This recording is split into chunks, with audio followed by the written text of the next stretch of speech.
അസ്സലാമു അലൈക്കും വറഹ്മത്തുള്ളാഹി വബറകാതുഹു. സലാം മടക്കിയിട്ടില്ല. അൽഹംദുലില്ലാഹ് വസ്സലാത്തു വസ്സലാമു അലാ അഷ്റഫി റസൂലില്ലാഹ് വഅലാ ആലിഹിൽ ഫായിസീന ബിറിദ്വാനില്ലാഹി അമ്മാ ബഅദ്. അഊദു ബില്ലാഹി മിനശ് ശൈത്വാനിർ റജീം. ബിസ്മില്ലാഹിർ റഹ്മാനിർ റഹീം. إلا تفعلوه تكن فتنة في الأرض وفساد كبير. صدق الله العلي العظيم. قال رسول الله صلى الله عليه وسلم: وفي كل خير احرص على ما ينفعك واستعن بالله ولا تعجز.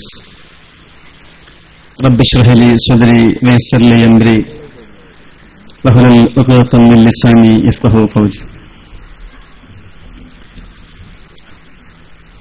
വളരെ മഹിതമായ ഈ പഠന സംഗമത്തിന്റെ നിയന്ത്രണം നിർവഹിക്കുന്ന മുസ്ലിം യുവചേതനയുടെ അഭിവന്ദനായ നായകൻ ബഹുമാന്യരായ നജീബ് കാന്തപുരം, വേദിയെ ധന്യമാക്കുന്ന ബഹുമാന്യരായ പണ്ഡിത മഹത്തുക്കളെ, നേതാക്കളെ, മഹല്ല് കാരണവന്മാരെ, പ്രിയപ്പെട്ട വിദ്യാർത്ഥി യുവജന സുഹൃത്തുക്കളെ, സഹോദരികളെ, വളരെ നല്ല ഉദ്ദേശത്തോടു കൂടിയാണ് തിരക്കുകൾക്കിടയിൽ നമ്മളൊക്കെ ഇവിടെ കൂടിയിട്ടുള്ളത്. അള്ളാഹു കബൂൽ ചെയ്യുമാറാവട്ടെ. ഇവിടെ വിനിയോഗിക്കുന്ന ഓരോ നിമിഷവും നാളെ റബ്ബിന്റെ മുന്നിൽ അറിഞ്ഞ് പ്രതിഫലം ലഭിക്കുന്ന പ്രവർത്തനമായി അള്ളാഹു സ്വീകരിക്കുമാറാവട്ടെ. വളരെ സന്തോഷത്തോടു കൂടിയാണ് നിങ്ങളുടെ മുന്നിൽ ഈ വിനീതം നിൽക്കുന്നത്. കാന്തപുരം എന്ന ഈ പ്രദേശത്ത് ആദ്യമായി വരികയാണ്. നാളെ ഉദ്ഘാടന കർമ്മം നിർവഹിക്കാനിരിക്കുന്ന പവിത്രമായ മസ്ജിദിന്റെ ഉദ്ഘാടന സമ്മേളനത്തോടനുബന്ധിച്ചു ചേരുന്ന ഈ യുവജന സംഗമത്തിൽ, വിദ്യാർത്ഥി സംഗമത്തിൽ നിങ്ങളൊത്ത് അല്പസമയം ചെലവഴിക്കാൻ സാധിച്ചതിൽ വളരെയധികം ചാരിതാർത്ഥ്യമുണ്ട്. അൽഹംദുലില്ലാഹ്. വളരെ ഗൗരവതരമായ ചർച്ചകൾ ഇവിടെ നടന്നു കഴിഞ്ഞു. വിഷയാനുബന്ധമായ ഏതാനും ചില കാര്യങ്ങൾ സൂചിപ്പിക്കുകയാണ്. ഒന്ന് എഴുന്നേക്കാവോ? നമ്മൾ സദസ്സാകെ ഒരു പല്ല് കൊഞ്ഞുമ്പോൾ ഇടയ്ക്കിടയ്ക്ക് ഓരോ കസേരൊക്കെ ഒഴിഞ്ഞു കിടക്കുന്നുണ്ട്. ഒന്നുകൂടി ഭംഗിയാക്കാം നമുക്ക് സദസ്സ്. ഏതായാലും നല്ലൊരു പരിപാടിക്ക് വന്നതാണല്ലോ. ഒന്നും മുന്നോട്ട് കയറിയിരിക്കാം. എന്തെങ്കിലും കസേര ഒഴിവുണ്ടെങ്കിൽ അതൊന്ന് ഫില്ല് ചെയ്തിട്ട് ഒന്ന് മുന്നോട്ട് കയറിയിരിക്കാം. ഉള്ളൊന്ന് ഭംഗിയാക്കാം. ആ ചെറുപ്പക്കാരൻ കുട്ടികളൊക്കെ ഒന്ന് എവിടെ മുന്നിൽ ഒഴിവുണ്ടാകാത്ത രൂപത്തിൽ ഒന്ന് ഫില്ല് ചെയ്തിരുന്നാൽ മതി. എന്നിട്ടിരുന്നു.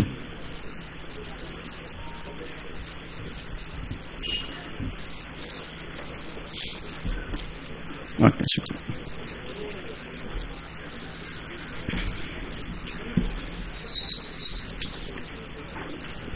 അല്ലാഹു അനുഗ്രഹിക്കുമാറാവട്ടെ. വിശാലമായ ഒരു വിശകലനം ഞാൻ എന്തായാലും ഇവിടെ ഉദ്ദേശിക്കുന്നില്ല. അങ്ങനെ വേണ്ട എന്നാണ് നിങ്ങളുടെ പ്രതികരണത്തിൽ നിന്ന് എനിക്ക് മനസ്സിലായത്. ഞാൻ സലാം ചൊല്ലിയപ്പോൾ, ഞങ്ങളുടെ നാട്ടിലൊക്കെ സലാം ചൊല്ലിയാൽ വാലൈക്കും സലാം എന്ന് പറയാറുണ്ട്. ഇവിടെ കാന്തപുരത്ത് വന്നപ്പോഴാണ് സലാം ചൊല്ലിയപ്പം മിണ്ടാതിരിക്കുക, സലാം ചൊല്ലിയിട്ടില്ലെന്ന് പറഞ്ഞപ്പോൾ വാലൈക്കും സലാം എന്ന് പറഞ്ഞത്.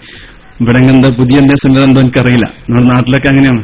പുതിയ തരീഖത്തുകൾ, പുതിയ ആശയങ്ങൾ, ആദർശങ്ങളൊക്കെ വന്നുകൊണ്ടിരിക്കുകയാണ്. ഇവിടെ അങ്ങനെ വല്ല പ്രത്യേകത ഉണ്ടോ എനിക്കറിയില്ല.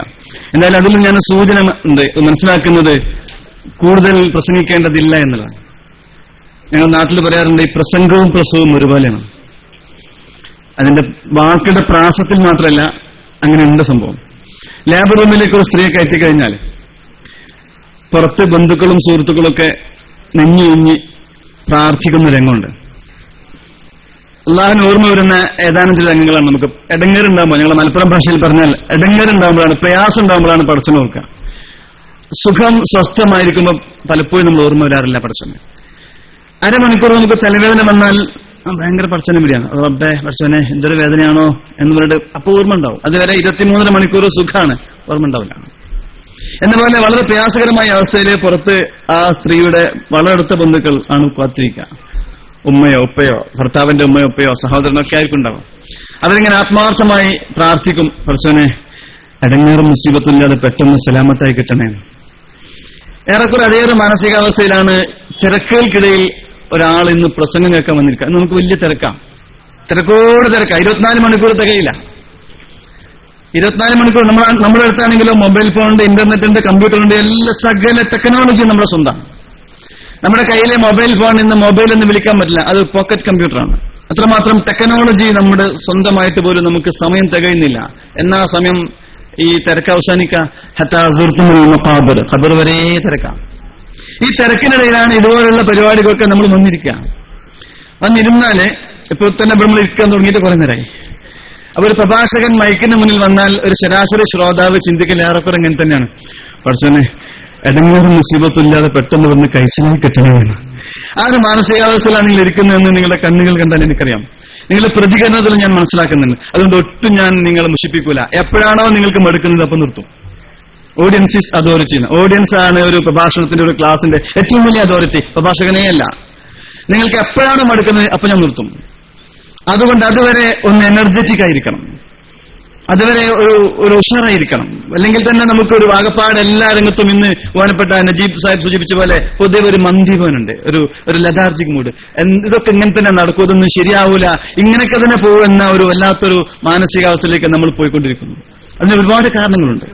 അത് ഒഴിവായിട്ട് വളരെ താല്പര്യത്തോടുകൂടി എല്ലാ കാര്യങ്ങൾക്കും നോക്കിക്കാണുന്ന അവസ്ഥാവിശേഷത്തിൽ നമ്മൾ എത്തണം. ഞാൻ അതിനുവേണ്ടിയാണ് നിങ്ങളെ ഒന്ന് മുന്നോട്ട് കയറ്റിയിട്ട് ഒന്ന് ഇളക്കാൻ വേണ്ടിയിട്ട് 3 തരത്തിലാണ് പ്രതികരിച്ചത്. നോക്കുമ്പോൾ അല്ല ചെറുപ്പക്കാർ കുറെ ഉണ്ട്, ഇവിടെ കാരണന്മാരുണ്ട്, വിദ്യാർത്ഥികളൊക്കെ ഉണ്ട്. ഞാനങ്ങനെ ചെയ്തതെന്ന് വെച്ചാൽ 3 തരത്തിലാണ് ആളുകൾ സാധാരണ പ്രതികരിക്കുക. ഒന്നാമത്, ഞാൻ നിർദ്ദേശം കൊടുത്ത പാടെ തന്നെ വളരെ താല്പര്യത്തോടുകൂടി എഴുന്നേൽക്കുകയും കസേര തരികയും മുന്നോട്ട് കയറുകയും ചെയ്യാനുള്ള ഒരു ത്വരം കാണിച്ചു, ഒരു താല്പര്യം കാണിച്ചു. നമ്മൾ അതിന് പറയുന്ന പേര് ഇനിഷ്യേറ്റീവ് ക്വാളിറ്റി എന്നാണ്, മുൻകൈ എടുക്കാനുള്ള കഴിവ്.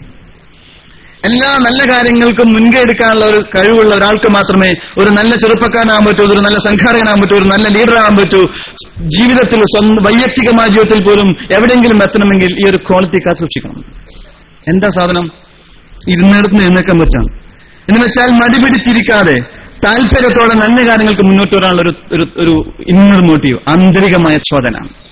പരിശുദ്ധ ഖുർആനിൽ മഹാനായ നബീന മുഹമ്മദ് മുസ്തഫ സല്ലല്ലാഹു അലൈഹി വസല്ലം കൊണ്ട് അല്ലാഹു പറഞ്ഞു, ഖും ഫൻദിർ. അതാണ് ഈ സാധനം. എഴുന്നേക്കാൻ, പുതപ്പിട്ട് മൂടിക്കിടക്കാതെ, അല്ലെങ്കിൽ ആലസ്യത്തിൽ ലയിച്ചിരിക്കാതെ, നമ്മുടെ കംഫർട്ട് സോണിൽ മാത്രം ഒതുങ്ങിക്കൂടാതെ, ഈ ചെറുപ്പക്കാരെ, യുവാക്കളെ, നിങ്ങൾ എഴുന്നേൽക്കണം, നിങ്ങൾ ഉണരണം. എന്നിട്ട് സമൂഹത്തെ നേതൃത്വം നിർവഹിക്കുവാൻ, നന്മയുടെ മാർഗങ്ങളിലൂടെ ചലിക്കുവാൻ നിങ്ങൾക്ക് സാധിക്കണം. ആ ഒരു ക്വാളിറ്റി പ്രധാനമാണ്.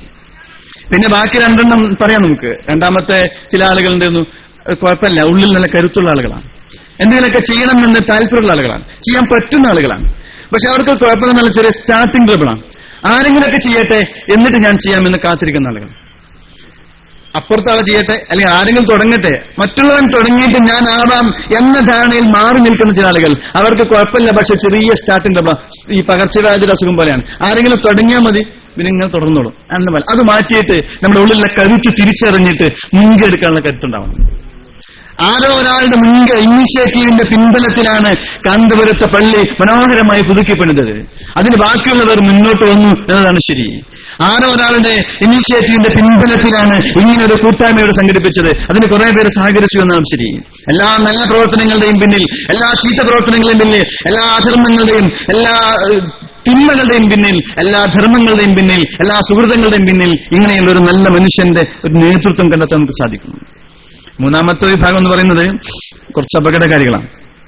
അവരിങ്ങനെ വിചാരിച്ചു, ഞാനിപ്പോ കുറെ എവിടെ ഇങ്ങനെ ഇരിക്കുന്നു, എനിക്കൊരു കസേര കിട്ടിയതാണ്, സ്വസ്ഥാണ്, അതുകൊണ്ട് തന്നെ കിട്ടിയ കസേര മാറ്റാൻ താല്പര്യമില്ല, ഞാൻ എഴുന്നേക്കാനൊന്നും കഴിയില്ല, മാറിയിരിക്കാനൊന്നും കഴിയില്ല എന്ന് വിചാരിച്ച് സ്വസ്ഥമായിരുന്ന കുറച്ച് ആൾക്കാരുണ്ട്. പക്ഷെ അവരും എഴുന്നേക്കണ്ട, ഇവിടെ തന്നെ ഇരിക്കാമെന്ന് തീരുമാനിച്ചതെങ്കിൽ പോലും അപ്പുറത്താളോ എഴുന്നേറ്റു, ഇപ്പുറത്താളോ എഴുന്നേറ്റു, പിന്നെ ഞാൻ മാത്രം ഇരിക്കുന്ന മോശമല്ലേ, അതുകൊണ്ട് പുള്ളിക്കാരൻ എഴുന്നേറ്റു, അവനും മുന്നോട്ട് കയറിയുള്ളൂ. ഈ ആദ്യം അവസാനം പറഞ്ഞ രണ്ട് മാർഗങ്ങളിൽ നിന്ന് വ്യതിരിക്തമായി ഒന്നാമത് പറഞ്ഞ മാർഗത്തിലേക്ക് നമുക്ക് എത്താൻ പറ്റുമെങ്കിൽ ഉറപ്പാണ് ക്യാമ്പസിൽ മാത്രമല്ല നമ്മുടെ സമൂഹത്തിൽ പോലും നന്മയുടെ നമ്പുകൾക്ക് നേതൃത്വം നൽകാൻ നമുക്ക് സാധിക്കും. യൗവനത്തിന്റെ കരുത്ത് നമുക്ക് തിരിച്ചറിയാൻ പറ്റും. അത് യഥാർത്ഥത്തിൽ നമ്മെ സംബന്ധിച്ചിടത്തോളം നമ്മുടെ ഉള്ളിലേക്കൊന്ന് നോക്കണം. ആദ്യം അള്ളാഹു നൽകുന്ന കരുത്തിനെ കുറിച്ച് തിരിച്ചറിയാൻ നമുക്ക് പറ്റും. അപാരമായ കരുത്തിന്റെ ഉറവിടമാണ് നമ്മൾ ഓരോരുത്തരും. അത് കണ്ടെത്തുന്നില്ല എന്നതിർത്താണ് നമ്മുടെ പ്രശ്നങ്ങൾ ആരംഭിക്കുന്നത്. അമേരിക്കയിൽ വളരെ രസകരമായൊരു പരീക്ഷണം നടക്കുകയാണ് വർഷങ്ങൾക്ക് മുമ്പ്. മനോഹരമായൊരു പരീക്ഷണം. നരവംശ ശാസ്ത്രകാരന്മാര് ഡിഗ്രിക്കും പിജിക്കും പഠിക്കുന്ന ഒരു 50 വിദ്യാർത്ഥികൾ തെരഞ്ഞെടുത്തു ഒരു ക്യാമ്പസിൽ, കോളേജ് ക്യാമ്പസിൽ. നല്ല ചെറുപ്പക്കാർ, നല്ല എനർജറ്റിക് ആയ ചെറുപ്പക്കാർ. അവരോട് പറഞ്ഞു, നിങ്ങളൊരു പരീക്ഷത്തിന് വിധേയമാക്കുക. നിങ്ങൾ ഇത്ര ചെയ്യേണ്ടതുള്ളൂ, ഈ ക്യാമ്പസിലെ റൂമിൽ ഇരിക്കണം, വെറുതെ ഇരിക്കണം, ഒരു പണിയെടുക്കണ്ട, സ്വസ്ഥമായിരുന്നാൽ മതി. എത്ര ദിവസത്തേക്ക് നിങ്ങൾക്ക് ഇരിക്കാൻ പറ്റുമോ അത്രയും ദിവസത്തേക്ക് $200 വെച്ച് നിങ്ങൾക്ക് പ്രതിഫലം തരാം. ഈ ചെറുപ്പക്കാർ താല്പര്യത്തോടെ മുന്നോട്ട് വന്നു. അടുത്ത അക്കാദമിക് ഇയറിലേക്ക് നല്ല പോക്കറ്റ് മണി സ്വരൂപിക്കാനെന്ന താല്പര്യത്തോടെ ചിന്തയോടുകൂടി അവരൊക്കെ വന്നു. ഒരു കണ്ടീഷനേ ഉള്ളൂ, ഈ റൂമിൽ ഇങ്ങനെ ഇരുന്നുള്ളൂ, പണിയെടുക്കാൻ പാടില്ല, വെറുതെ ഇരിക്കണം. ഈ ചെറുപ്പക്കാർ എല്ലാവരും മുന്നോട്ട് വന്നു. പരീക്ഷണം തുടങ്ങി. അത്ഭുതകരം എന്ന് പറയട്ടെ, ഓരോ ദിവസം കഴിയുന്നിടത്തോടും പരീക്ഷണം മതിയാക്കിയിട്ട് ഓരോരുത്തരും വീട്ടിലേക്ക് തിരിച്ചുപോയിക്കൊണ്ടിരുന്നു. ശാസ്ത്രകാരന്മാർക്ക് അത്ഭുതമായി. ഇതെന്തപ്പാ, ഈ കുട്ടികൾക്ക്, ഈ ചെറുപ്പക്കാർക്ക് കാശ് വേണ്ടേ, വെറുതെ കിട്ടിയിട്ട്? മാത്രമല്ല 5 ദിവസം ബാക്കിയായപ്പോൾ, 5 ദിവസം കഴിഞ്ഞപ്പോൾ അവശേഷിച്ചത് കേവലം 5 പേർ. ബാക്കി 45 പേരും അവർ തിരിച്ചുപോയി, ഞങ്ങൾക്ക് കഴിയില്ല എന്ന അർത്ഥത്തിൽ. അത്ഭുതം കൂടിയ ഈ ശാസ്ത്രകാരന്മാർ ബാക്കിയുള്ള 45 പേരെയും തിരിച്ചുപോയ 45കാരെയും തിരിച്ചു വിളിച്ചു, ചോദിച്ചു, നിങ്ങൾക്ക് ഇതിലേക്കാൾ ഇരട്ടി പ്രതിഫലം കൂട്ടിത്തരാൻ കഴിയുമെന്ന്. അവർ ഏകസ്വരത്തിൽ പറഞ്ഞു, ഇതിലപ്പുറമോ ഇരട്ടിയോ അതിലപ്പുറമോ തന്നാൽ പോലും ഈ പരീക്ഷത്തിൽ ഞങ്ങൾ ഒരുക്കല്ല, ഞങ്ങൾക്കതിന് സാധിക്കില്ല. ഇതിൽ നിന്ന് അവർ കണ്ടെത്തിയ ഒരു യാഥാർത്ഥ്യമുണ്ട്, ഒരു റിസൾട്ട്. ഒരു മനുഷ്യനെ സംബന്ധിച്ചിടത്തോളം പടച്ചറബ് അയാൾക്ക് നൽകുന്ന കഴിവ്, കരുത്ത്, ശാരീരികമായും മാനസികമായും നമ്മൾ ഇന്ന് ചെയ്തുകൊണ്ടിരിക്കുന്ന പ്രവർത്തനത്തിന്റെ എത്രയോ ഇരട്ടി ചെയ്യാനുള്ള കപ്പാസിറ്റി ഒരു മനുഷ്യനുണ്ടെന്നുള്ളതാണ്. സമയമില്ല, ഞാൻ ചെയ്താൽ ശരിയാവില്ല, എന്നെക്കൊണ്ട് പറ്റില്ല എന്നിത്യാദി ന്യായവാദങ്ങൾക്ക് പുറത്തു കയറി നല്ല പ്രവർത്തനങ്ങളിൽ നിന്ന് മാറി നിൽക്കുന്ന മനുഷ്യൻ ചെയ്യുന്നത് അബദ്ധമാണ്. ഒന്നാമത് അവനോട് ചെയ്യുന്ന ക്രൂരതയാണ്. രണ്ടാമത് അവന് ചില ഉത്തരവാദിത്വങ്ങൾ നൽകിയ പടച്ച തമ്പുരാൻ, ആ പടച്ച തമ്പുരാൻ ചെയ്യുന്ന നന്ദികേടാണ്. അത് തിരിച്ചറിയുക എന്നത് പ്രധാനമാണ്.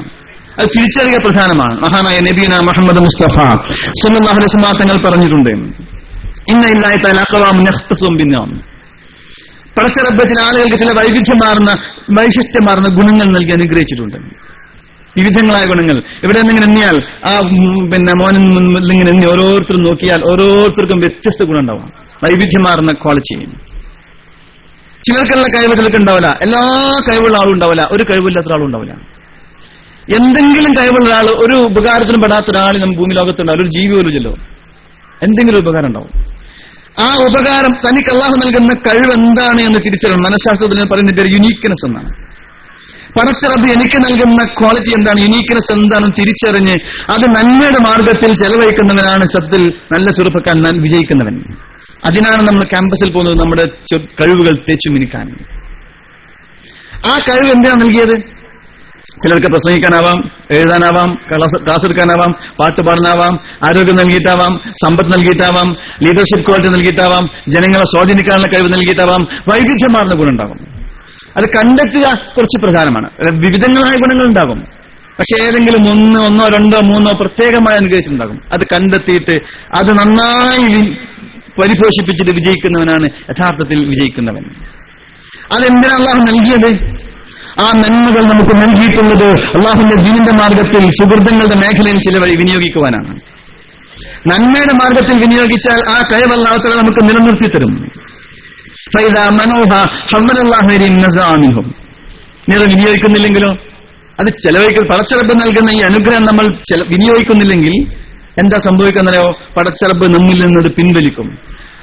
ചായ കൊടുക്കുന്നത് പിന്നിൽ നിന്ന് കൊടുക്കാം. നമുക്ക് പൊതുവെ നമ്മളെ കുറിച്ച് സമുദായത്തെ കുറിച്ച് പറയാറുണ്ട്, ടേബിൾ ഫാന് പോലെയാണ്. ചായ ഇങ്ങനെ കൊണ്ടുവന്നാലേ എല്ലാവരും എന്താ ചെയ്യുന്നതോ ആ ചായയിലേക്ക് നോക്കാം. അപ്പൊ ബാക്കിൽ നിങ്ങൾ നോക്കും ചായ എവിടെ എത്തുമ്പോൾ തന്നെ ചൂടാവോ, ബിസ്ക്കറ്റ് എത്ര ഉണ്ട്, എനിക്ക് മുഴുവൻ 3 കിട്ടുമോ 4 കിട്ടുമോ, എങ്ങനെ നമുക്ക് കിട്ടാത്തതുകൊണ്ടല്ല. പക്ഷെ അങ്ങനെ ഒരു പൊതുവൊരു സ്വഭാവമാണ്. അങ്ങനെ ഒരു ഗൗരവതരമായ വിഷയം നടക്കുമ്പോഴും നേരത്തെ പറഞ്ഞ പോലെ ചർച്ച ചിന്ത മാറിപ്പോകുന്നു. ഇപ്പോ ഒരു അങ്ങാടിയിലൂടെ ഇങ്ങനെ നടന്നു പോവാണെങ്കിൽ ബസ് സ്റ്റോപ്പിലിരിക്കുന്ന ചെറുപ്പക്കാരൻ ഒരു പെൺകുട്ടി ഇങ്ങനെ നടന്നു പോയാൽ അങ്ങോട്ട് തിരിഞ്ഞു നോക്കും, പുറത്തോട് കലാപത്തിൽ ഇങ്ങോട്ട് നോക്കും. എന്ന് വെച്ചാൽ അങ്ങോട്ടും ഇങ്ങോട്ടും തിരിയുന്ന ഒരു പ്രധാനപ്പെട്ട കാര്യങ്ങൾ കോൺസെൻട്രേഷൻ കിട്ടാതെ ഡൈവേർജന്റ് ചിതറിപ്പോകുന്ന അവസ്ഥയിലേക്ക് മാറുന്നു. അതുണ്ടാകാൻ പാടില്ല. എന്റെ അഭിപ്രായത്തിൽ ഇങ്ങനെയുള്ള ഈ ഇടയ്ക്ക് വെച്ച് ചായ കൊടുക്കുന്നതൊക്കെ തൽക്കാലപ്പ് കൊടുത്തോളൂ, നിർത്തണം. നമ്മളെ ശീലം മാറ്റണം. നമ്മൾ പഠിച്ചു വെച്ച കുറെ ദുശീലങ്ങൾ മാറ്റേണ്ടതുണ്ട്. എങ്കിലും നമ്മൾ സമുദായം നന്നാവും. ഈ 1-2 മണിക്കൂർ എന്തെങ്കിലും വെള്ളം കിട്ടാതെ നമുക്ക് ഇരിക്കാൻ പറ്റൂലേ? ഇനി കൊടുക്കണമെങ്കിൽ നേരത്തെ കൊടുക്കാം.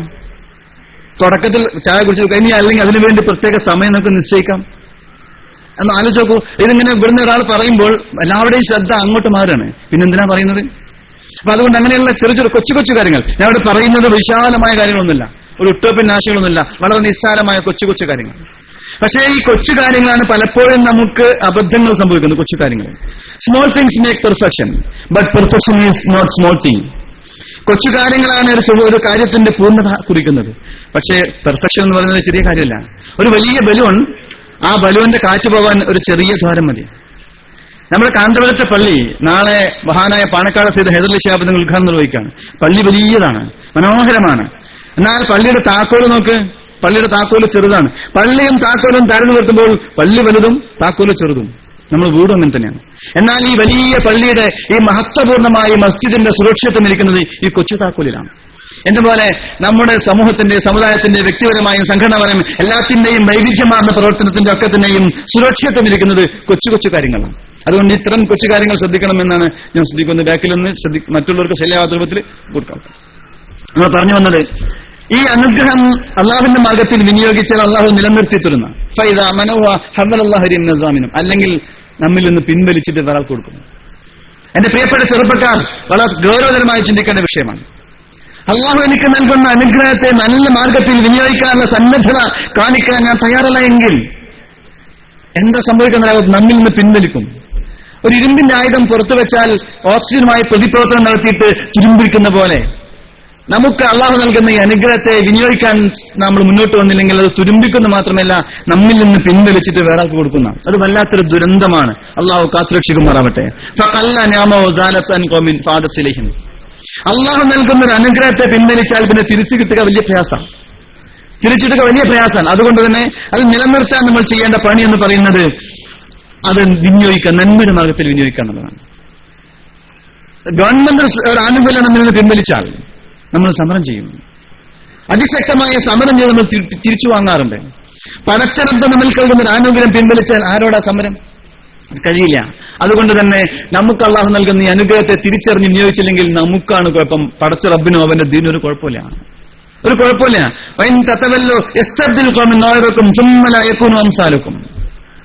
നിങ്ങൾ ഏൽപ്പിച്ച പണി നിങ്ങൾ ചെയ്യുന്നില്ല എങ്കിൽ ഉറപ്പാണ് വേറെ സമുദായത്തെ ഒരു കോമൺ അല്ലാത്ത കൊണ്ടുവരും. അവർ നിങ്ങളെപ്പോലെ ആവില്ല, മനോഹരമായ ഡ്യൂട്ടി നിർവഹിക്കും. അതുകൊണ്ട് നമ്മൾ ചെയ്യേണ്ടത് do your duty, that is your beauty. നമ്മുടെ ഉത്തരവാദിത്വം നിർവഹിക്കുന്ന കാര്യത്തിൽ നമ്മൾ മുന്നോട്ട് വരണം, താല്പര്യത്തോടെ മുന്നോട്ട് വരണം. ഈ കഴിവ്, ഈ അനുഗ്രഹം അള്ളാഹുവിന്റെ മാർഗത്തിൽ വിനിയോഗിച്ചാൽ അള്ളാഹു നിലനിർത്തി തരും. അഹ്ലു ശുക്രി അഹ്ലു സിയാദ് എന്ന് ത്വഹാ റസൂലുള്ളാഹി സ്വല്ലല്ലാഹു അലൈഹി വസല്ലം. അള്ളാഹുവിന്റെ നന്ദി പറയുന്ന, കൃതജ്ഞത പ്രകാശിപ്പിക്കുന്നവർക്കാണ്, നന്ദി ചെയ്യുന്നവർക്കാണ് അള്ളാഹു കൂടുതൽ തരുന്നവര്, കൂടുതൽ കിട്ടാൻ യോഗ്യനും അർഹരുമാരാണ് ഈ അനുഗ്രഹങ്ങളിൽ നന്ദി പ്രകാശിപ്പിക്കുന്നവർ. കുനു അൻസാറല്ലാഹ് ഇൻ തൻസുറുല്ലാഹ യൻസുറുക്കും വയസബ്ബിത് അഖ്ദാമക്കും. അള്ളാഹുവിന്റെ സഹായികളാവണം എന്നാ പറഞ്ഞത്. എങ്ങനെയാ സഹായികളാവുന്നത്? അള്ളാഹുവിന്റെ സഹായികളായി കഴിഞ്ഞാൽ പടച്ച റബ്ബ് നിങ്ങൾക്ക് നിങ്ങളുടെ പാദങ്ങൾ ഉറപ്പിച്ചു തരും, നിങ്ങളെ സഹായിക്കും, തിരിച്ചു സഹായിക്കും. നമ്മൾ അള്ളാഹുവിന് വേണ്ടിയായാൽ നമ്മുടെ കഴിവുകളും യോഗ്യതകളും ഗുണങ്ങളും ക്വാളിറ്റികളും എല്ലാം പടച്ച റബ്ബിന് വേണ്ടി വിനിയോഗിക്കാൻ തയ്യാറായാൽ പടച്ച റബ്ബ് നമുക്ക് വേണ്ടി അനുഗ്രഹങ്ങൾ തിരിച്ചു തരും. ആ അർത്ഥത്തിൽ ഇതിനെ കാണണമെന്ന് എന്റെ പ്രിയപ്പെട്ട സഹോദരങ്ങൾ സൂചിപ്പിക്കുകയാണ്. അത് തിരിച്ചറിയാൻ നമുക്ക് പറ്റണം. പുതിയ ക്യാമ്പസിന്റെ അവസ്ഥ എന്താണ്? വെറും ക്യാമ്പസിലൂടെ മാത്രം ഞാൻ കടന്നുപോകില്ല, ജനറൽ പൊതുവായ ചില കാര്യങ്ങൾ പറയാനാണ് ഈ സദസ്സിൽ നല്ലത് ഞാൻ തിരിച്ചറിയുന്നു. നമ്മുടെ ക്യാമ്പസിന്റെ അവസ്ഥ എന്താണെന്ന്, ക്യാമ്പസിന്റെ മാത്രമല്ല പൊതുസമൂഹത്തിന്റെ അവസ്ഥ എന്താണ്? പുതിയ സമൂഹത്തിന്റെ ഒരു പരിച്ഛേദമായി നമുക്ക് ക്യാമ്പസിനെ കാണാം. ക്യാമ്പസിൽ മാത്രം അങ്ങനെ ജീർണതയോ അല്ലെങ്കിൽ ക്യാമ്പസിൽ മാത്രം അങ്ങനെ ചില പ്രതിസന്ധി ഉണ്ടെന്ന അഭിപ്രായം എനിക്കില്ല. പുതിയ കാലത്തിന്റെയും സമൂഹത്തിന്റെയും പുതിയ കാഴ്ചപ്പാടിന്റെയും ഇടയിൽ മാറ്റത്തിന്റെയും ഒപ്പം ഉണ്ടായിട്ടുള്ള ജീർണതകളുടെ ഒപ്പം മാത്രമേ ക്യാമ്പസിലുള്ളൂ. ക്യാമ്പസിൽ നല്ല നല്ല ചെറുപ്പക്കാർ വളർന്നു വരുന്നുണ്ട്. ക്യാമ്പസ് നല്ല പ്രതീക്ഷാ നിർഭരമായ സമൂഹം വളർന്നു വരുന്നുണ്ട്. സത്യത്തിൽ ഇവിടെ ഇരിക്കുന്ന ഓരോ മനുഷ്യനും ആലോചിച്ച് നോക്ക്, എന്തെല്ലാം കഴിവുകൾ നൽകിയാണ് അള്ളാഹു ജനിച്ചത്, അള്ളാഹു ഇവിടെ പറഞ്ഞയച്ചത്. ഒരു വിത്തല്ലേ സത്യത്തിൽ നമ്മൾ കൊല്ലു മൗലൂദിൻ യലൂദുൽ ചിത്ര, ഒരു മനോഹരമായ വിത്തായി നമുക്കിതിനെ കാണാം. യുണീക്നെസ് എന്ന് പറഞ്ഞാലും സത്യത്തിൽ ആ വിത്താണ്, ആ വിത്ത് നമ്മൾ കണ്ടെത്തുക എന്നുള്ളതാണ്. ഒരു വിത്തിനെ കുറിച്ച് ആലോചിച്ച് നോക്ക്.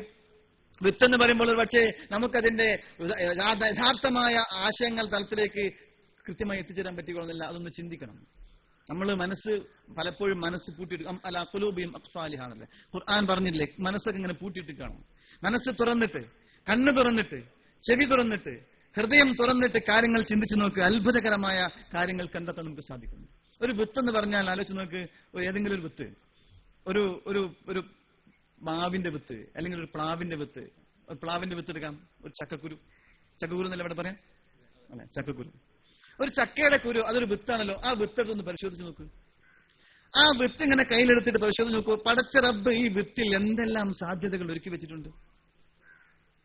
കോടാനക്കോടി ചക്കകൾ, അതിന്റെ സാധ്യതകൾ ഈ ഒരു ചക്കയുടെ വിത്തിൽ, ഒരു ചക്കക്കുരുകൾ അല്ലാഹു നിക്ഷേപിച്ചിട്ടില്ലേ? കോടിക്കണക്കിന് പ്ലാവുകൾ, അതിന്റെ സാധ്യതകൾ അല്ലാഹു ഈ ഒരു വിത്തിൽ നിക്ഷേപിച്ചു വെച്ചിട്ടില്ലേ?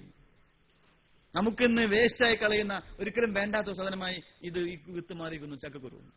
ഗൾഫ് നാടുകളിൽ ചെന്നാൽ, കേരളത്തിന് പുറത്ത് ചെന്നാൽ വലിയ വലിയ സൂപ്പർ മാർക്കറ്റുകളിൽ മനോഹരമായ പാക്ക് ചെയ്തിട്ട് വലിയ വില കൊടുത്ത്, റിയാല് കൊടുത്ത്, ദിർഹം കൊടുത്ത് വാങ്ങേണ്ട സാധനമാണിത്.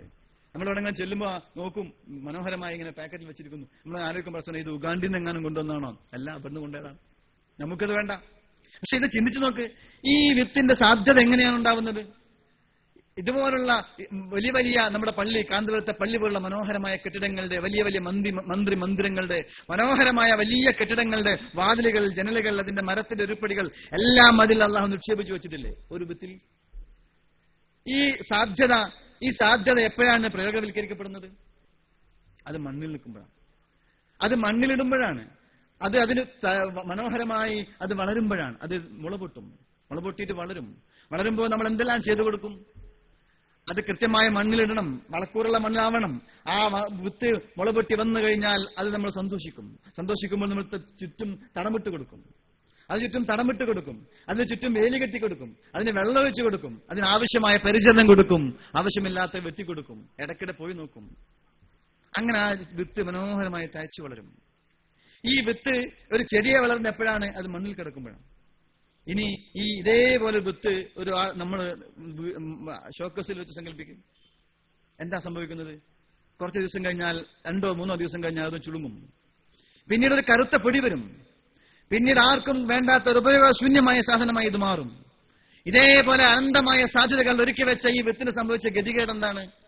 ഈ വിത്ത് മണ്ണിൽ കിടന്നപ്പോഴാണ് അത് ഉപകാരപ്രദമായത്. അതിന് തഴച്ചു വളർന്ന് അത് വലിയ മരമായി, അകത്ത് കാമ്പുള്ള മരമായി, വലിയ ശാഖകളുള്ള മരമായി, അതിന് തണൽ നൽകുന്ന മരമായി, ലക്ഷക്കണക്കിന് ഇലകൾ നൽകുന്ന, തണൽ നൽകുന്ന, വസന്തം നൽകുന്ന, ഫലപുഷ്ടങ്ങൾ നൽകുന്ന മരമായി ഇത് വളരുന്നു. എങ്ങനെയാണ് വളരുന്നത്? അത് മണ്ണിൽ കിടക്കുമ്പോഴാണ്. എന്റെ പ്രിയപ്പെട്ട ചെറുപ്പക്കാരെ, നമുക്കിടയിൽ അള്ളാഹു നൽകുന്ന ഈ അനന്തമായ സാധ്യതകൾ ഉപയോഗപ്പെടുത്താൻ നമുക്ക് സാധിക്കുന്നത് എപ്പോഴാണ്? നമ്മൾ സമൂഹത്തിനൊപ്പം നിൽക്കുമ്പോഴാണ്. നമ്മുടെ കഴിവുകൾ ഈ നന്മയുടെ മാർഗത്തിൽ വിനിയോഗിക്കാനുള്ള താല്പര്യത്തോടെ മുന്നോട്ട് വരുമ്പോഴാണ്. അല്ലെങ്കിൽ ആർക്കും വേണ്ടാത്ത ഒരു വസ്തുവായി നമ്മളിങ്ങനെ പല്ല് കൊഴിഞ്ഞ് നശിച്ചു പോകും. അതുകൊണ്ട് നമ്മൾ തിരിച്ചറിയാൻ നമുക്ക് പറ്റണം. ആ തിരിച്ചറിവിൽ നിന്ന് മാത്രമേ നമുക്ക് മുന്നോട്ടാൻ കഴിയുള്ളൂ. തിരിച്ചറിയാൻ നമ്മൾക്ക് പറ്റുമ്പോൾ ഇന്ന് നമ്മുടെ ക്യാമ്പസുകൾ നേരിടുന്ന, വർത്തമാന ലോകം നേരിടുന്ന 3 പ്രധാന വെല്ലുവിളികളുണ്ട്. 3 പ്രധാന വെല്ലുവിളികൾ, പുതിയ ലോകത്തിന്റെ ഏറ്റവും മേജർ ചാലഞ്ചസ്. ഒന്ന് സ്പീഡാണ്.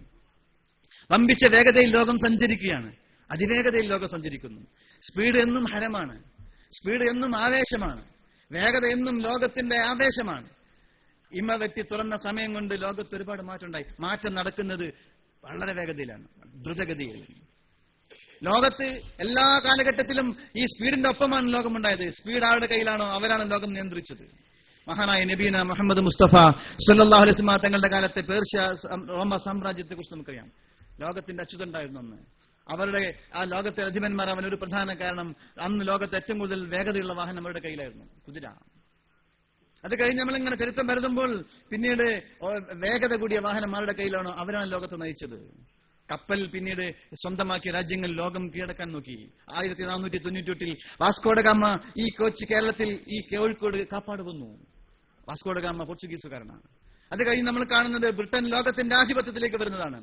ബ്രിട്ടന്റെ ഏറ്റവും പ്രധാനമായി അവരുടെ ആയുധം എന്ന് പറയുന്നത്, അവരുടെ വാഹനം എന്ന് പറയുന്നത് ട്രെയിനായിരുന്നു. റൈറ്റ് സഹോദരന്മാർ വിമാനം കണ്ടുപിടിച്ചതോടുകൂടി ലോകത്തിന്റെ അച്യുതണ്ട്, ലോകത്തിന്റെ കേന്ദ്രം എന്ന് പറയുന്നത് അമേരിക്കയായി മാറി.